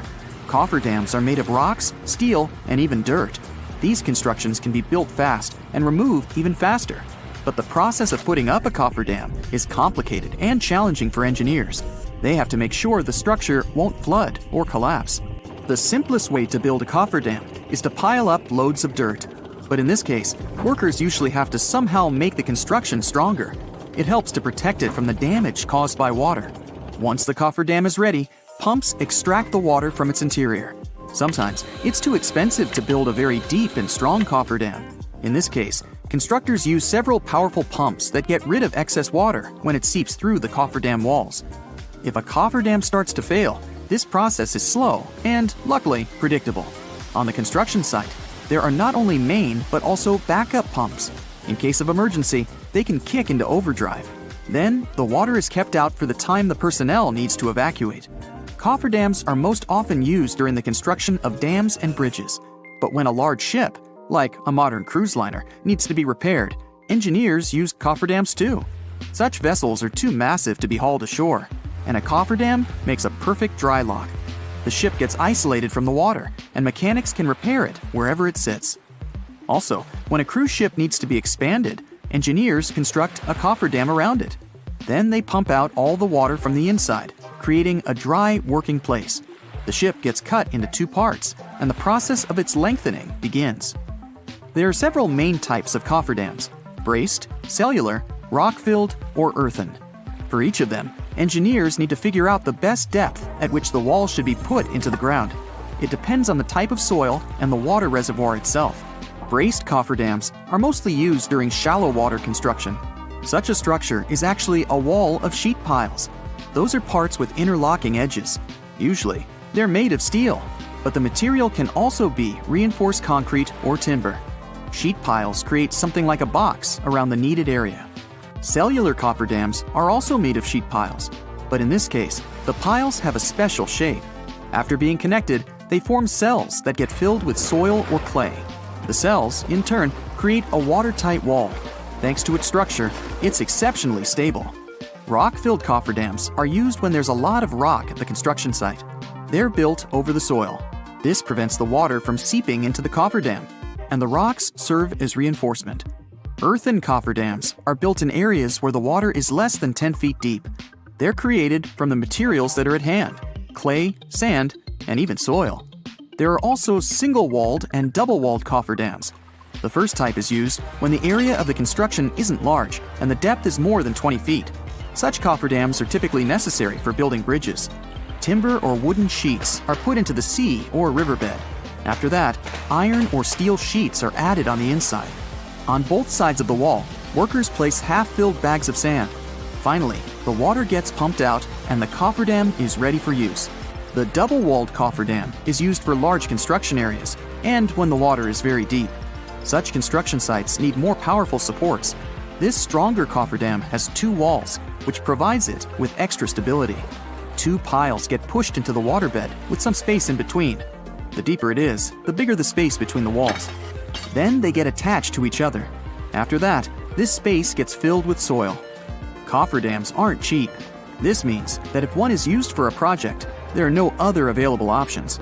For example, it's the best way to construct permanent dams. When the Hoover Dam was built, several cofferdams were put up to divert the water from the Colorado River. As soon as the project is finished, the water is pumped back into the cofferdam, and its walls, whatever they are, get removed. One more way of underwater construction is caissons. They're watertight structures that are put into the water. Even open, they remain dry inside. Workers can keep digging down until they reach some solid surface. That's where the caisson will be placed upon. What's so different about caissons is that they eventually become parts of the foundation for, let's say, a bridge or a dam. And even though you might not think of a bridge or a dam as an underwater construction, most of their crucial elements are underwater. For example, a large bridge wouldn't be able to hold its weight without massive supporting towers, and they stand in the water. There are several types of caissons: open, pneumatic, and box. Open caissons have no bottom. They're actually just vertical walls that allow builders to dig at the bottom of them. Pneumatic caissons keep the water from seeping through by using compressed air. This helps to maintain equal pressure inside and outside the construction. When workers dig out some materials, these get sent up through a special muck tube. When the caisson reaches the bedrock, workers fill it with concrete. Unlike others, a box caisson has a floor, and workers lower it onto a foundation that is constructed in advance. During the construction of the Brooklyn Bridge, engineers used two massive caissons. Thanks to them, they reached the bedrock and created the foundation for the towers of the bridge. And then there's also off-site construction. That's when things are not only built, but also assembled away from the site. In this case, engineers often use modular construction. That's when factory-produced building units are delivered to the site. There, they get assembled, like a giant Lego set. Structures are then usually floated to the site on huge barges, or they get towed there. After that, they're lowered in place. Some sink under their own weight. Others can only reach the seafloor after getting loaded with additional weights. This method of construction is rather expensive, and still, it's much more cost-effective than building right underwater. The latter needs skilled engineers and unique tools, and don't forget about the risks. But what about underwater tunnels? How on earth are they constructed? Modern tunnels are usually built with the help of massive tunnel boring machines. They even have a nickname: moles. Even though such a mechanism has an exorbitant price, several $1 million, it needs little time to create a long tunnel. The machine moves forward very slowly. It has a special circular plate with rotating disc cutters. They can easily chew through solid rock. The rock is then dropped onto an outboard conveyor belt. Another mechanism uses this rock to construct the tunnel's lining in the mole's wake. This way, the mole not only excavates the tunnel, but also reinforces the walls that will later support it. This method, and 11 huge tunnel boring machines, was used to build the 32-mile-long Channel Tunnel, and the whole process took only 3 years. Cut and cover is another method of creating a tunnel underwater. First, workers dig a trench in the ocean floor or riverbed. Then, they put concrete or steel tubes there, made in advance. After the tubes get covered with a thick layer of rock, the sections are connected. All workers have to do is pump out the water. That's how the Ted Williams Tunnel, connecting Logan Airport with South Boston, was built. There, they used 12 enormous steel tubes, more than 300 feet each, and the tubes contained already fully constructed roads. At some point in its long and very interesting history, our dear planet Earth was sort of snoozing, just doing its planetary thing, spinning around the sun. And then, bam, life starts getting fancy. Plants and animals start strutting their stuff, showing off their complexity. Fast forward a bit, about 65 million years ago to be exact, and a cosmic disaster strikes, or at least that's what we presume. An asteroid probably smashed into Earth, wiping out the dinosaurs and other big animals. We can't pinpoint specifics about the asteroid, but we do know that it was extremely large and it crashed into our precious planet, creating a dusty mess that settled everywhere. You can still find remnants of that dust layer in sedimentary rocks today. If you dig beneath it, you'll uncover a whole bunch of fossils. These prehistoric creatures were living it up before the asteroid crashed the party. Think of it as the planet going on a cleaning spree, leaving a bunch of empty spaces waiting to be filled. And guess who took the opportunity? Mammals. These furry little critters were the ones to rise to fame. But why is it that this disaster became such a great opportunity for mammals? It's pretty simple, actually. With no big bullies around, they grew, multiplied, and had a population expanse. All kinds of mammals joined to fill in the blanks. Primates, rodents, basically, the whole furry gang. We're talking about placental mammals, marsupials, and even egg-laying mammals, adding some serious variety to the mix. We like to think of primates as our closest relatives here on Earth. What's their story? Well, around 63 million years ago, just a couple of million years after the dinosaurs' final dance, the primates decided it was time for a family reunion. They split into two groups, the dry-nosed primates, who became the cool monkeys and apes we know today, and the wet-nosed primates, who went off to become lemurs and aye-ayes, hey-hays. The fun didn't stop there. About 58 million years ago, the dry-nosed primates began their own little mission. One special guest called the tarsier, arrived on the scene, featuring big eyes that were perfect for late-night shenanigans. This tarsier took a different path from its primate relatives, embracing its unique niche and evolving separately. To this day, the tarsier is the only primate that feeds exclusively on meat. These little guys have a taste for insects, small birds, rodents, and even lizards. But that's not all that makes them unique. Their eyes are twice the size of their brains. Also, their heads can do a full 180-degree spin, just like an owl. Because of their features, the tarsiers are the true kings and queens of the night. With their superpower of ultrasonic tracking, they can spot their prey instantly. Plus, their legs and feet are like springs ready to launch them into action. They've got this special ankle bone called the tarsus, which gives them those epic leaping skills. Hence the name, if you were wondering. But let's leave these little critters to rest and get back to our story, shall we? About 55 million years ago, the Earth cranked up the heat, literally. This sudden hot pod was a bit too much for many deep ocean dwellers and plants to handle, and they bid their farewells. But hey, every goodbye is an opportunity for something new, right? The oceanic mammals known as cetaceans, saw their chance and took it. They splashed into those empty niches, becoming the rulers of the sea. In this category of creatures, you can find the blue whale and the dolphin. A special primate guest made an appearance around 47 million years ago. Scientists now affectionately call the fossil of such a creature Ida. This little wonder caused quite a stir. Initially hailed as the missing link in human evolution. But here's the hilarious part. It turned out Ida was not one of us dry-nosed primates, but a cheeky wet-nosed one. Moving forward to 40 million years ago. This is when another big event happened in the primate world. The New World monkeys, our distant cousins, decided to take a different path and branch off from our lineage of Old World monkeys. They packed their bags and set off to conquer South America, where they're still living it up today. What's the difference between the two, you might ask? Well, one crucial thing that sets them apart is the fact that the Old World monkeys had nostrils that pointed downwards. Around 25 million years ago, another troop of apes entered the scene, and these guys had something special: the lack of a tail. These unique creatures would go on to become our closest relatives.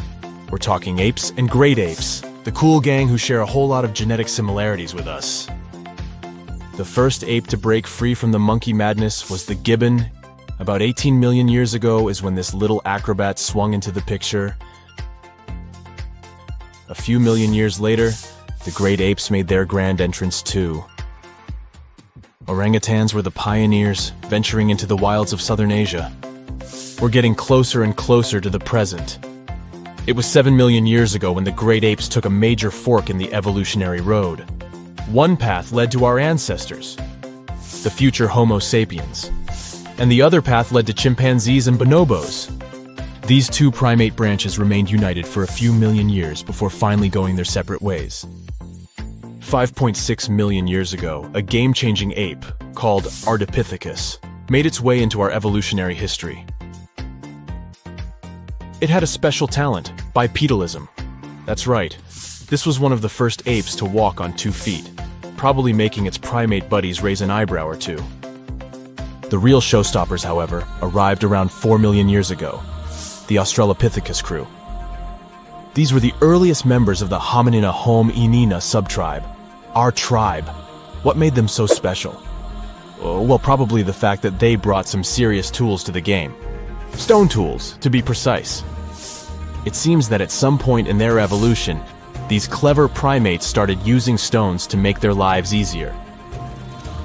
Now here comes a crucial turning point in our story. About 2 million years ago, our ancestors faced a food shortage. Survival of the fittest was the name of the game, and 2 strategies emerged. Group 1 went for stronger jaws, allowing them to chomp on tough foods like nuts. Group 2 had a different idea. They opted for weaker jaws, but bigger brains. They wanted access to a wider range of food options. Obviously, the bigger-brained group took the prize. And here's where our gang comes into play. Around 2.5 million years ago, a type of primate also known as handyman made its mark on history. These clever beings had larger brains and knew how to put those neurons to good use. About 1.9 million years ago, a new star emerged, Homo erectus. These creatures not only walked upright, but also had brains that were almost twice the size of the handyman's. They took the world by surprise, becoming the first of our direct ancestors to venture out of the African continent. They even knew how to tame fire. Approximately 700,000 years ago, the world witnessed a culinary revolution. The earliest evidence of cooking appeared. And around 500,000 years ago, our ancestors decided it was time to become a bit more fashionable, donning the first evidence of clothing. Our very own species came to be just 300,000 years ago. Told you we were late to the party. But the world was never the same after the appearance of Homo sapiens, the anatomically modern humans. Alongside our other relatives, we emerged, ready to conquer the world with our innovative minds and complex societies. The exact path of our evolution remains a bit of a mystery. But what we do know for sure is that Neanderthals joined the party around at some point too. As Homo sapiens flourished, so did our capacity for language. Modern speech is believed to have emerged almost hand in hand with our species. We started expressing ourselves, sharing stories, and shaping the world with our words. So, there you have it. It took 13.8 billion years of cosmic history for humans to make their entrance. Think about it. 99.998% of the time since the Big Bang, we weren't even around. Our species, Homo sapiens, is the toddler of the Earth's family, existing for just the tiniest fraction of the universe's timeline. Yet, in this blink of an eye, we've managed to unravel the entire story that led to our existence. The story won't end with us. It's an ongoing saga, still being written with every passing moment. Ah, Phoenix. This sizzling gem in the Sonoran Desert isn't just another American city. It's more like a giant oven where you can throw a party, as long as you don't forget the ice. Seriously, if you find yourself here in the summer, brace yourself for some serious heat. We're talking about temperatures that regularly pass 100 degrees. And in 2024, Phoenix hit 110 degrees 55 times during the summer, tying the record set just the year before. Now, I get it if you're not a fan of hot weather, but apparently a lot of people love living in a sauna. Phoenix ranks as the 5th largest city in the United States, and it is the capital and most populous city in Arizona, with 1.7 million residents as of 2024. And if we're talking about the metropolitan area, also known as the Valley of the Sun, the population is almost 5 million. Yet, good luck finding someone actually born here. Out of every 4 Phoenix residents, 3 were born somewhere else. Believe it or not, Phoenix wasn't always this bustling, crowded place. It became one. A few decades ago, it was just a sleepy little dot on the map. Back in the 1940s, the population was around 65,000. It wasn't even close to cracking the top 100 list of the largest U.S. cities. Now, at that time, Phoenix was mostly an agricultural hub, and its economy revolved around what they called the 5 C's: cotton, citrus, cattle, climate, and copper. But things really started to change in the 1950s thanks to one life-changing invention. Drumroll please? The air conditioner. Actually, it was the portable version that came out in 1945, created by an American inventor named Robert Sherman. Phoenix residents owe a lot to Robert for making life bearable during scorching summers. Before AC, people in Phoenix would literally move their beds outside and build sleeping porches. They'd protect that kind of outdoorsy space with light curtains or some kind of net to keep the dust and bugs out. Fun. Anyway, the point is that the air conditioner played a big part in making Phoenix an easier place to live. Since the 1940s, this city in Arizona has transformed from a dusty little town into a sprawling urban jungle, and it's still one of the top 10 fastest-growing metro areas in the U.S.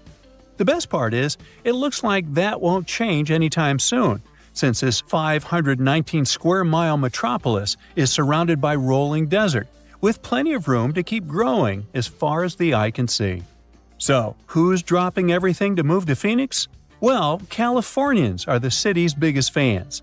According to a recent survey, a third of all new renters moving to Phoenix come from Los Angeles. Okay, that survey might not be the most reliable since it only applies to the source's clients, but it does line up with U.S. Census Bureau data from 2019, which says that 70,000 Californians moved to Arizona in the previous year. The connection between Phoenix and LA is so strong that some people even call Phoenix the next LA. You've got to give Phoenix credit for capitalizing on its proximity to Southern California. The city offers lower taxes, fewer regulations, and lower costs of living, which makes it a magnet for businesses, especially in high-tech and service industries. So, in the 90s, Phoenix was considered a non-stop generator of jobs. In the last few years, we've seen the number of jobs only go up, and the unemployment rate has dropped by nearly half, going from 6.3 in January 2014 to 3.4 in the same month in 2024. Now, when it comes to big city problems, you can't avoid talking about traffic.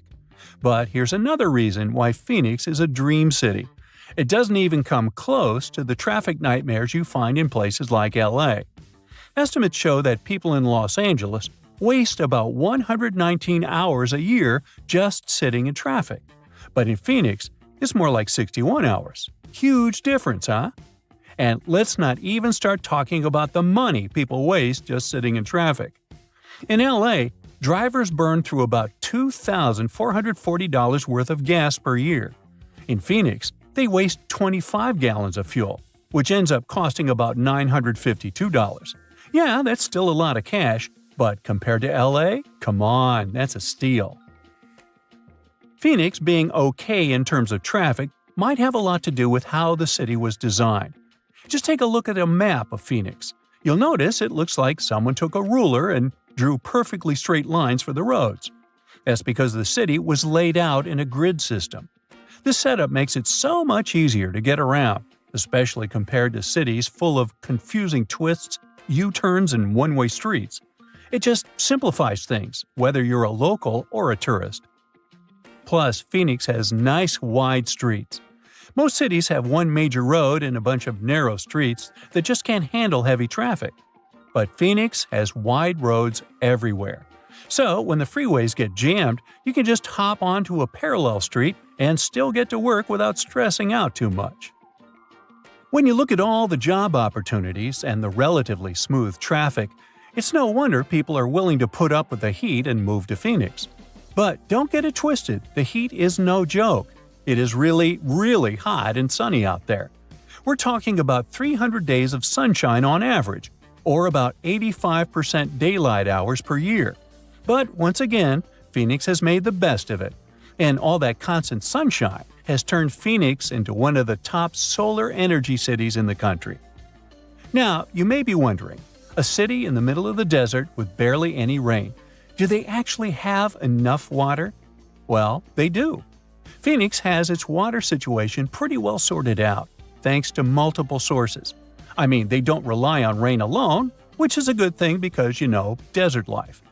Most of their water comes from way up north and east of the valley, where snow melts off the mountains and flows into giant reservoirs, storing it up for those dry years. But most of Phoenix's water comes from the Salt River Project, which brings water through canals and pipelines from the Salt and Verde rivers. Then there is the Central Arizona Project, which transports water all the way from the Colorado River. They even get a bit of water from underground wells. And Phoenix doesn't want to waste a drop, so they're smart about recycling, reusing treated water to keep parks green, and even recharging their groundwater. Since Phoenix is all about sunny skies nearly every day of the year, it's normal that people can get a little moody when it actually rains. But here's the thing. Phoenix always gets a surprise up its sleeve, even when it comes to bad weather. When it rains in the deserts, locals get treated to this unique earthy smell. It's thanks to the creosote bush, a desert plant that releases an amazing fragrance when the rain hits it. People describe it as the smell of rain, and honestly, it's one of those fresh, clean scents that makes you forget you're in the desert for a second.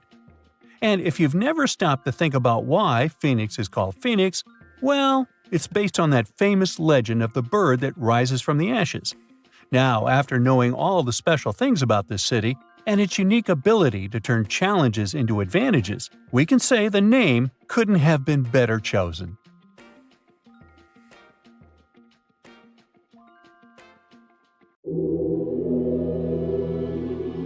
What you're viewing is recognized as the most densely populated location to have ever existed. It spans just 6.4 acres, which is equivalent to 13 Starbucks coffee shops located in the Empire State Building. And while a huge coffee shop like this one can host, say, 1,000 guests, this place somehow managed to have around 33,000 people squeezed in. Some estimates suggest that the actual number could have soared to 50,000 at some point. This is Kowloon Walled City. The city is relatively young, settled in 1898, but its history goes back nearly 1,000 years to the Song Dynasty.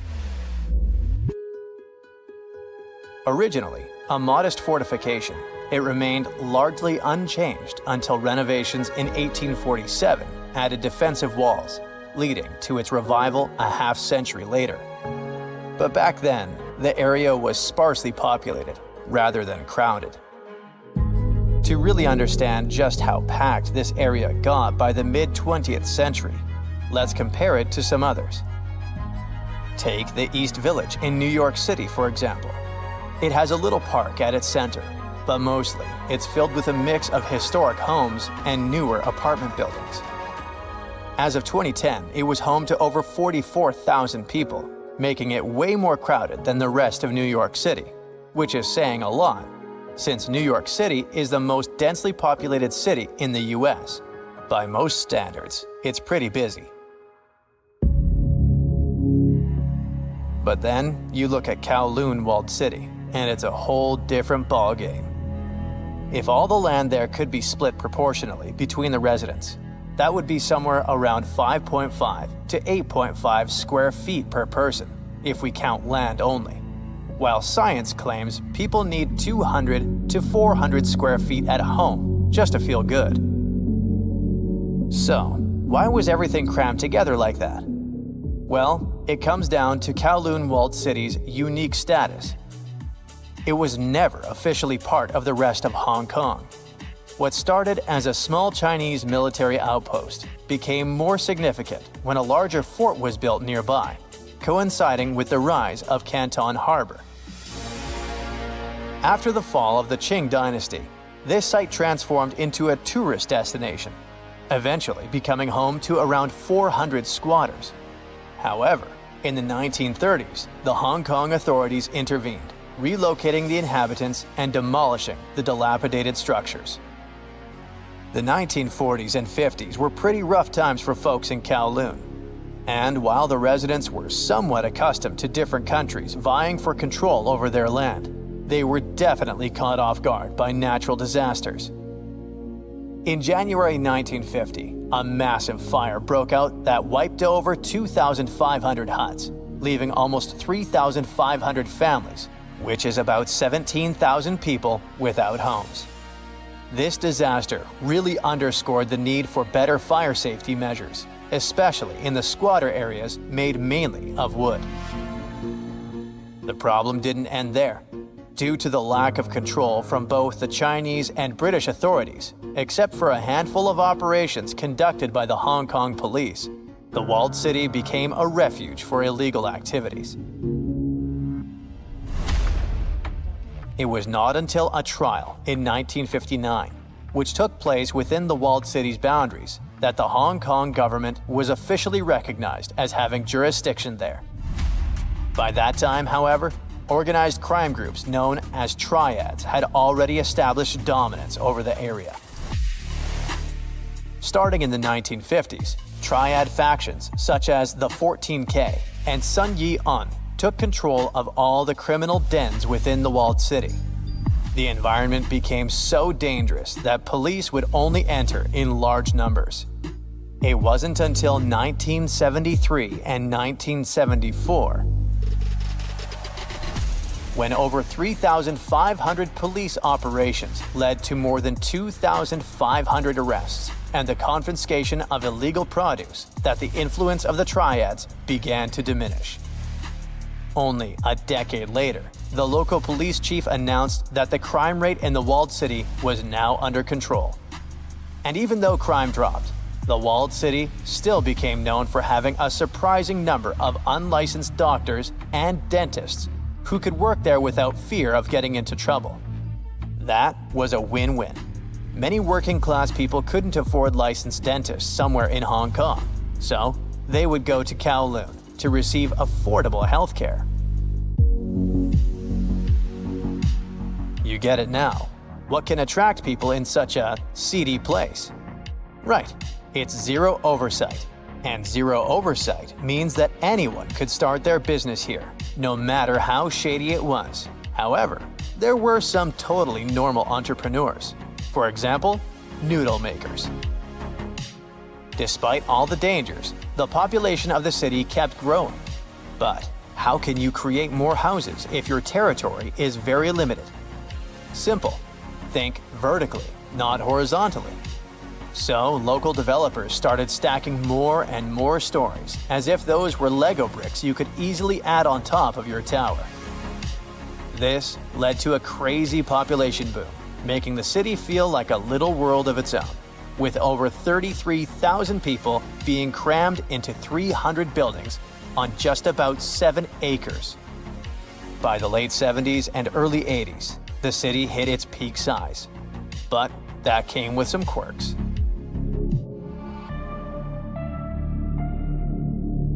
However, there were limits on how tall buildings could go. Those could not exceed 13 to 14 stories, and it was because of planes flying into Kai Tak Airport. Yeah, living close to the airport meant residents had to deal with a lot of noise. Water was provided through 8 municipal pipes, although there were options for wells too. Some streets barely saw any natural light thanks to the way buildings were packed in, and fluorescent lights were the go-to for illumination down below. It was nighttime all the time in there. So, the city buildings were pretty tall, yet the city had merely 2 elevators for its entirety. At the base of various skyscrapers, both shared and private mailboxes were affixed to the walls. Frequently, this left the postman with no choice but to ascend on foot. Even several floors high, the tangled network of paths persisted, intricate passages that wound their way into the city's core through a web of bridges and staircases. But let's say you live in such a place and want to have a walk or just a bit of fresh air. What do? In such cramped conditions, rooftops will serve you 1,000 purposes. They can be a space for physical activities and a kid's playground, but they can also be used as venues for pigeon racing, with residents making their guess concerning which pigeon comes first. And it's illegal for sure. Such rooftops can pose certain risks because of the narrow spaces between the buildings. But locals use them also as landfills. The absence of efficient garbage collection led to some residents to transport their larger waste items up to the roof. Consequently, many rooftops became crowded with abandoned mattresses, damaged furniture, and appliances.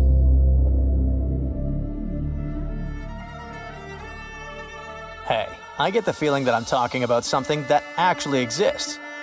Sorry for that, I totally forgot to mention the most important thing. This city ceased its existence back in the 1990s. What happened?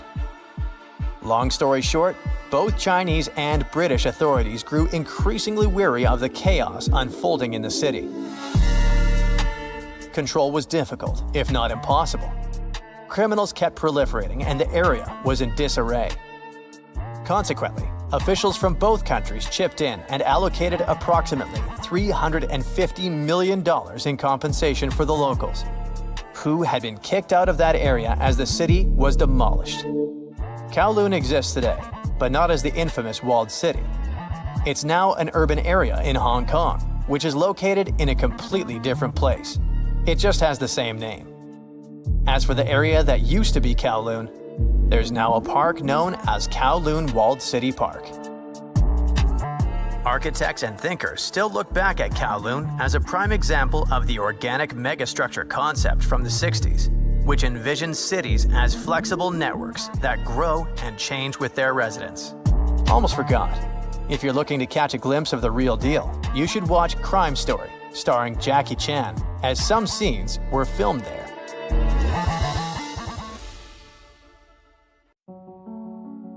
There's a beautiful island in the Atlantic Ocean 25 miles off the coast of Brazil. It's easy to reach, has an endless beach line, steep rocks to climb, and vibrant tropical greenery.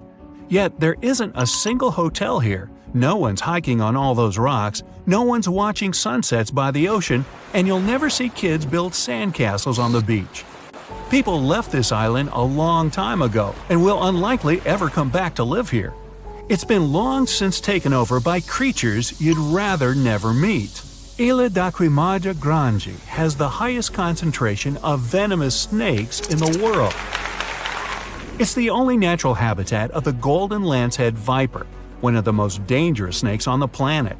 Somewhere between 2,000 and 4,000 of these critters live here. They say you're never more than 3 feet away from meeting one of them on the island. They're like life insurance salesmen. Lancehead vipers have venom that's 3 to 5 times stronger than that of their closest mainland relatives. Evolution helped them to develop it to keep them properly fed. Their only prey is birds that visit the island to rest. Lanceheads have to slither up the rocks for lunch and can't wait and trace those birds like other snakes. So they developed a super venom that works almost instantly. One legend says the snakes ended up in the middle of the ocean thanks to pirates.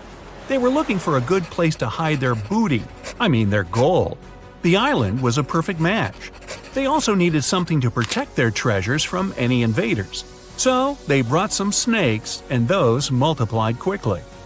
A more realistic explanation involves not humans, but rising sea levels. Snake Island used to be part of the Brazilian mainland, but the sea isolated it from the rest of the country around 11,000 years ago. The snakes that ended up on that island were able to spread and thrive because they had no predators to bother them. And when people tried to, well, let's just say it didn't end well. Another island legend is about a fisherman who came here to pick bananas. He didn't expect he'd have the company of venomous snakes, and they were ecstatic about a new item on the menu. The fisherman ran for his life back to the water, but had been bitten before he managed to jump into his boat. A couple days later, his boat was found, but he didn't make it through the journey. Snake Island has long been uninhabited, but it used to have a human population for a few years, from 1909 to 1920. It was the lighthouse keeper, his wife, and 3 kids. Their task was not to let people on the island. According to another legend, one night snakes got inside their house through the windows. The parents grabbed their kids and tried to escape to the boat. Sadly, the snakes were faster. No one of the family had survived that visit. The lighthouse has been automated. Now the Navy visit it regularly to check if it's in order and keep visitors away from the island. It's both for the safety of people and for the good of snakes that are a critically endangered species. Some of those people are tourists looking for adventures. Others are smugglers that capture and sell lanceheads for $10,000 to $30,000. Animal collectors and scientists are willing to pay that price. There are rumors that the venom helps cure heart conditions. In the past, someone tried to set the island on fire to get rid of the snakes altogether and clear the land for agriculture. But the snakes have an important mission. It's crucial to study them to better understand the whole lancehead snake family and to treat people who get bitten by them on the mainland. Such incidents happen a lot in Brazil. If you really want to visit the island, you have to be one of those biologists or researchers who use it as a real-life lab to study the golden lanceheads. You must go through a lot of paperwork and get an official permission for a visit. There will also always be a doctor in the group to help others if something goes wrong, and Navy officers to make it safe. Elsewhere, there are places where people do survive alongside snakes. Musambo Island on Lake Victoria in Uganda is home to 2,000 snakes and less than 100 people. That's a ratio of over 20 snakes per person. Rock pythons, cobras, vipers. You can find those even in people's houses. Sometimes they share beds with the locals. They believe the island is home to many kinds of spirits that have transformed into snakes. The people are just guests here, and they must never ever hurt those snakes. Even if you find a cobra under your pillow, you aren't supposed to scream for help. You'll scare away good luck. And if you hurt a snake, well, prepare to pack your bags and leave the island for good. There are also monitor lizards on the island. The snakes live in peace with them and the locals. They feed mainly on bird eggs and won't attack you first. The real danger of North Sentinel Island isn't the snakes, it's the people. The island, about the size of Manhattan and surrounded by corals, is home to one of the most isolated tribes on the planet, the Sentinelese. They're a hunter-gatherer society that doesn't welcome any strangers at all. The only safe outside visit took place in 1967. Based on what they saw back then, anthropologists guess there could be anywhere between 50 and a couple hundred people living on the island. No one else in the world speaks or understands their language. Another dangerous place is Makajima Island in Japan, south of Tokyo. It's famous for the active volcano it sits on. There have been 6 eruptions in the last century alone. Poisonous gas has been leaking through the ground ever since the latest incident in 2000. For years, all residents and tourists had to carry gas masks at all times when on the island. When the siren went off, it was a sign to put it on immediately. It meant the sulfur levels in the air had dangerously risen. Luckily, it's been years since the gas masks were necessary. Volcanic activity made Lake Kivu in Africa a dangerous place as well. It sits exactly where tectonic plates are slowly moving away from one another. It makes the Earth's crust thinner and the volcanoes more active. That's why there are hot springs under Kivu that send hot water, carbon dioxide, and methane into the lake. Microorganisms that live in the lake generate more methane.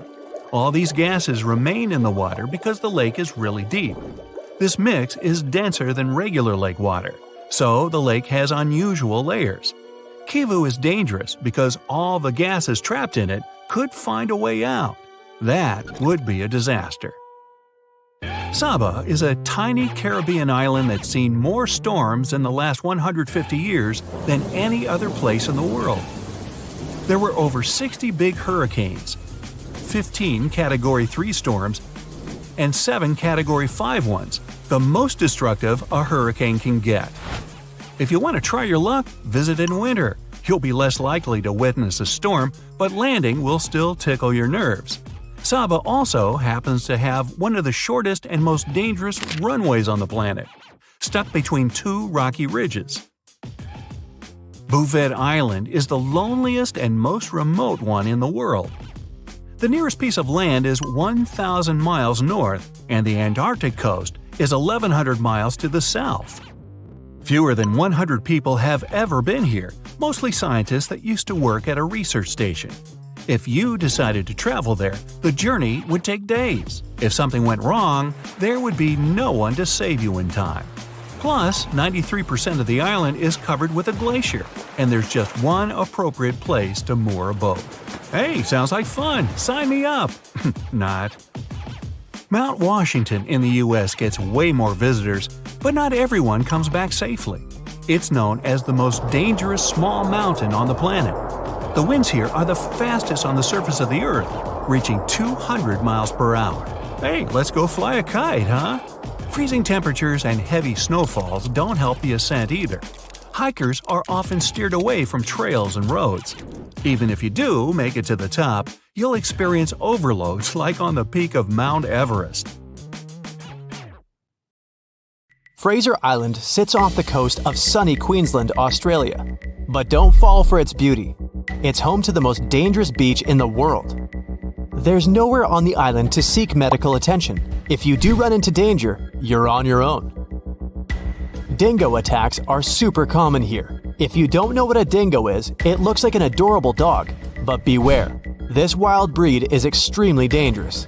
And the dingo's gnashing teeth aren't the only thing to be scared of. The seas around the island are swimming with great white sharks.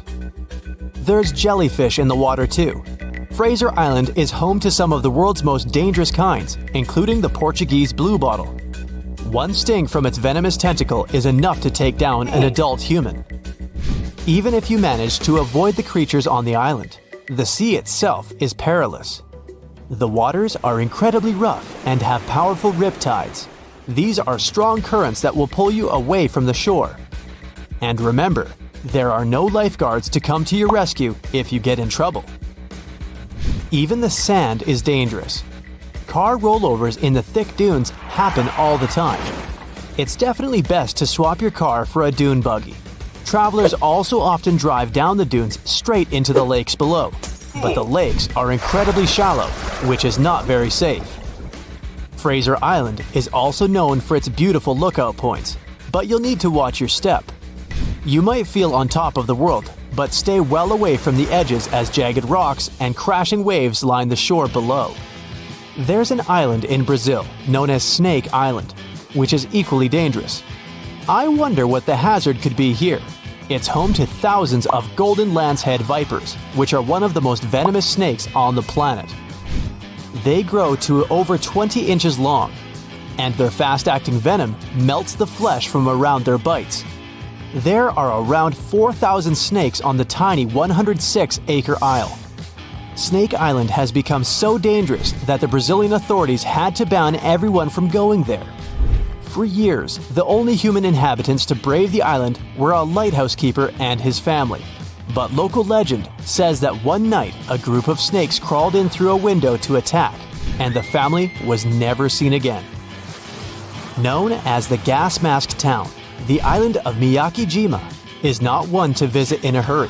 It's home to a fiery, active volcano that has erupted several times over the past few years. There were several massive eruptions leading to the spread of a highly poisonous gas across the island.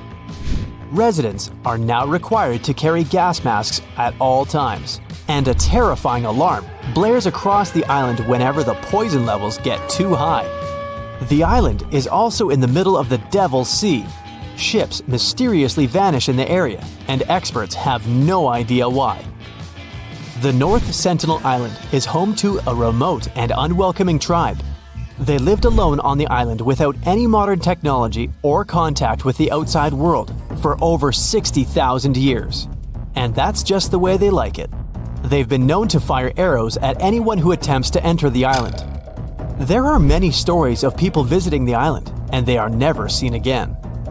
It's not ghoulish ghosts or slithering snakes that you have to worry about on the Caribbean island of Saba. It's hurricanes. The tiny island has been hit by more severe hurricanes than anywhere in the world over the last 150 years. There have even been 7 tropical cyclones, which is an intense circular storm. The winds in these storms can reach 254 kilometers an hour. Try standing up in that. You'll also struggle to find a pilot who'll even land on the island. It's incredibly dangerous not because of the winds, but because it's home to the shortest runway in the world. It's only 440 yards long. 2 huge rocky ridges surround the runway, so there's no room for mistakes. The Kilauea beaches of Hawaii used to be one of the most dangerous in the world. The Kilauea volcano has been almost consistently erupting for the past 35 years, spewing red-hot lava into the surrounding waters. The water temperatures have even passed boiling point as a result of the lava. Happily, it's no longer active. While the island of Bikini Atoll might sound like the perfect summer vacation destination, it's most certainly not. The problem is that this place has dangerously high radiation levels, and the locals had to leave it. Although the island was declared safe in the 90s, its original inhabitants have refused to return. The lack of fishing in the area has also led to a massive increase in sharks who swim the waters in search of their next meal. Strangely, the corals and reefs are thriving. From the distance, Ramree Island looks idyllic. White sand, swaying palms. But beware. They say thousands of hungry saltwater crocodiles used to lurk there, ready to strike at any time. The exact number of those animals was unknown, and some scientists claim that there are quite a few of them right now. I'd stay well clear of the island though. I don't really feel like becoming crocodile food. Skeleton Coast in Namibia is appropriately named as the harsh landscape and lack of water make life almost impossible. Whale carcasses, turtle shells, and elephant rib cages litter the shore. If that isn't bad enough, lions and hyenas patrol the beach in search of their next meal.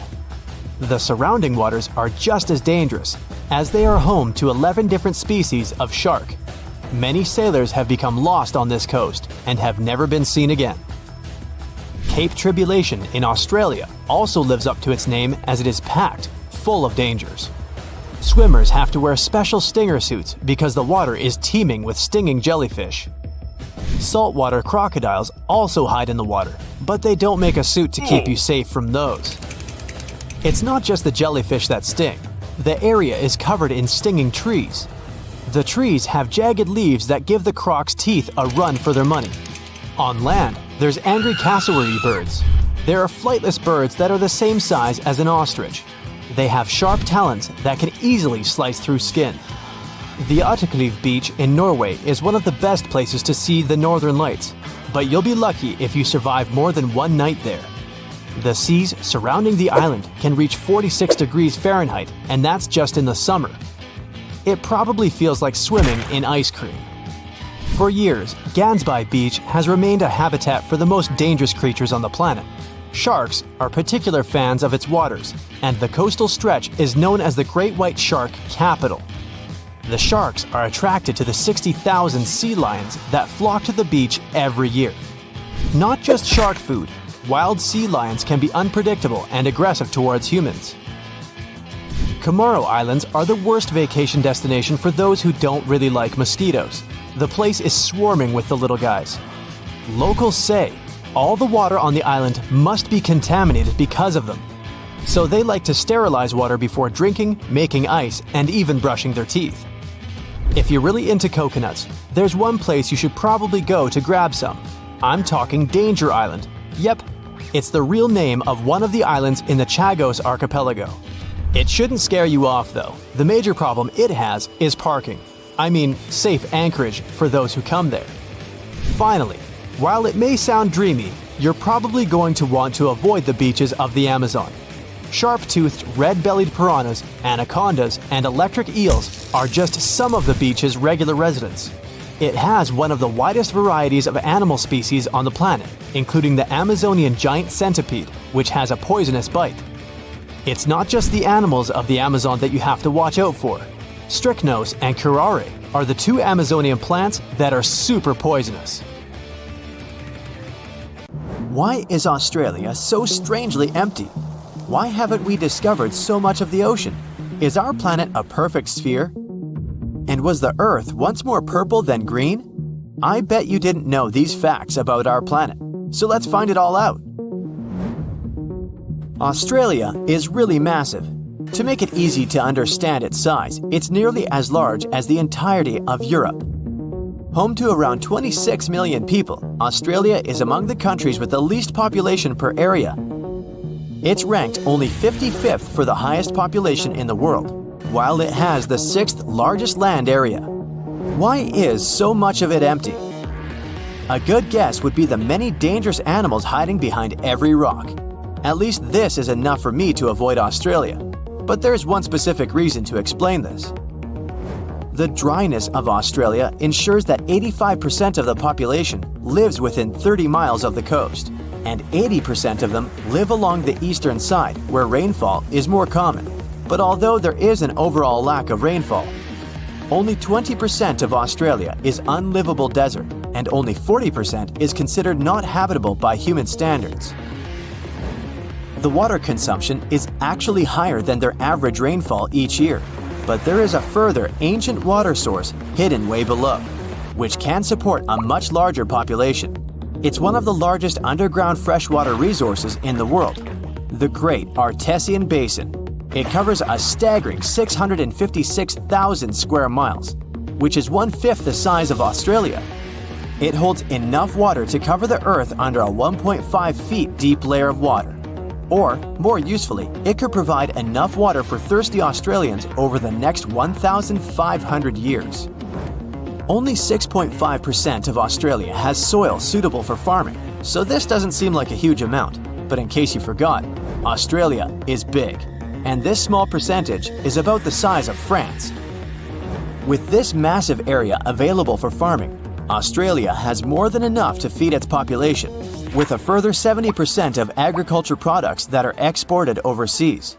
So, with plenty of land, food, and water, why are the population figures so low? A very slow migration process is the reason. First, only people from the United Kingdom lived there. Then, they opened their borders to other Europeans, and this restriction remained in place until 1973. You would think almost 200 years would be enough time for a lot of people to migrate, but Australia was just so far away. The risk of traveling such a long way and the cost of the journey meant that people from Europe prefer the shorter and cheaper options to migrate elsewhere, like Canada or the USA. For the past 2,000 years, people have understood that Earth is round. But did you know that it's not a perfect sphere? Through the wobbly rotation of Earth, our planet constantly changes its size, very slowly of course. The North and South poles are surprisingly flat. Earth is pretty much like a ball being squished. Imagine there's a giant hand with the fingers pressing at both poles. Because of this pressure, the equator pushes a little outwards. Along with an uneven gravitational field, Earth has loads of gravity glitches, some positive and others negative, creating an uneven, rocky, and bumpy surface. Some places on Earth have more gravity than others. If you weighed yourself along the equator, you would weigh 0.5% less than at the poles. Not a whole lot, and definitely not worth the trip to change your weight. If you were to measure the length from the center of the Earth towards the furthest point of Earth, you would be shocked that Mount Everest isn't at the end of it. Instead, it's along the equator, which is the pushed out part. Ecuador's mountain Chimborazo would actually be the tallest point on Earth, as it's the furthest from the center. We still have around 80% of the ocean to map, which is crazy considering how much of the solar system we've explored in comparison. But we're still aware of many of the unbelievable details about the ocean. It covers over 80% of the world's surface, where 94% of the Earth's wildlife lives. And from some of the life in it, up to 80% of the world's oxygen is produced mainly from plankton, algae, and bacteria. One of the most famous, already mapped places is the Mariana Trench. It's the deepest point on Earth, as low as almost 7 miles deep. That's a huge 5 times the length of the Grand Canyon and deeper than Mount Everest is tall. It's also home to one of the most ancient seabeds on Earth, casually laying low for about 180 million years. The pressure at the bottom is over 1,000 bars, but although this is 1,000 times more than normal pressure, life still flourishes here. Throughout the ocean, there is an estimated over 3 million shipwrecks lying in the murky depths. Countless artifacts sit there untouched, and there could be more than all the world's museums. The mid-ocean ridge is the longest in the world, reaching 40,000 miles. That's almost 10 times the size of the Andes, the longest mountain range on land. The sun is the reason behind the blue and aqua colors of the ocean. This color isn't from the reflection of the sky, though they are both blue for the same reason. The surface of our planet receives white light from the sun, and it absorbs the orange, red, and yellow light stronger. It doesn't absorb the blue light so much, so it returns to how we see it. Of course, this only occurs based on how pure the water is. If the water is full of mud or algae, they scatter the light and overpower the water's natural blueness. There are many factors that determine what color we see on our planet. Could you believe that the Earth was green before? Instead, it was purple. Chlorophyll in our atmosphere absorbs mainly blue and red wavelengths from the sun and reflects the green ones to what we see our planet as today. Long ago, ancient microbes called retinal dominated the Earth instead of chlorophyll. They absorbed green light and reflected red and violet light. Those microbes had a simpler structure, so they were easier to produce in the low oxygen environment of the early Earth.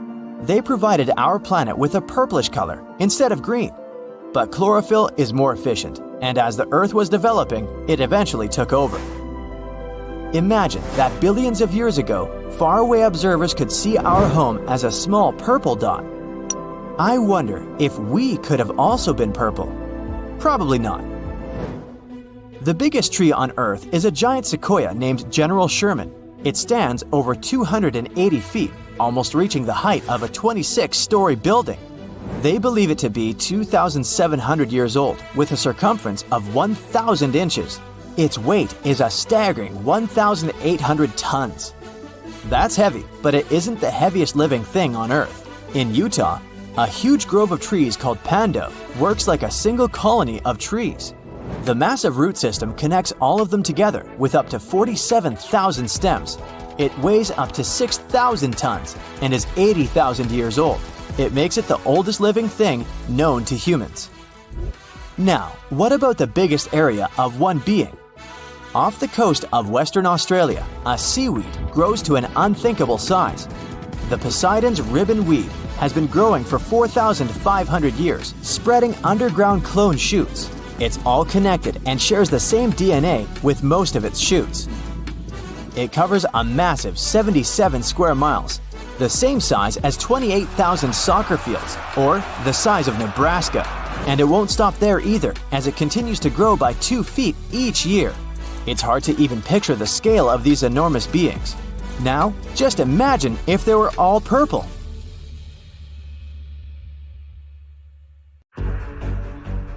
The conditions on this mysterious island might teach us how we can live on Mars one day.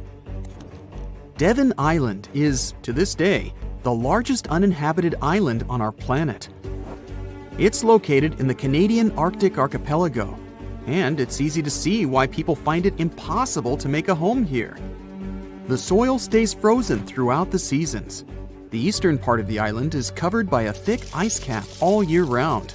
Summers here last for less than 50 days.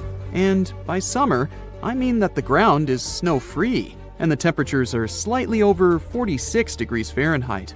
Since almost no plants are growing here, there are no animals that could have adapted to these conditions. That's why scientists compare this island to what it would be like to live on Mars. In 2001, a project started here on Devon Island looking to discover how people might live and work on other planets, particularly on Mars. It's called the Houghton Mars Project and offered NASA scientists some unique studying opportunities. There are few options here in terms of logistics and transportation, and communicating with people living outside the island is also a bit more difficult. Specialists believe that if we can find solutions to live here, we might be able to do it on Mars too. Think of it as a home-based outer space boot camp.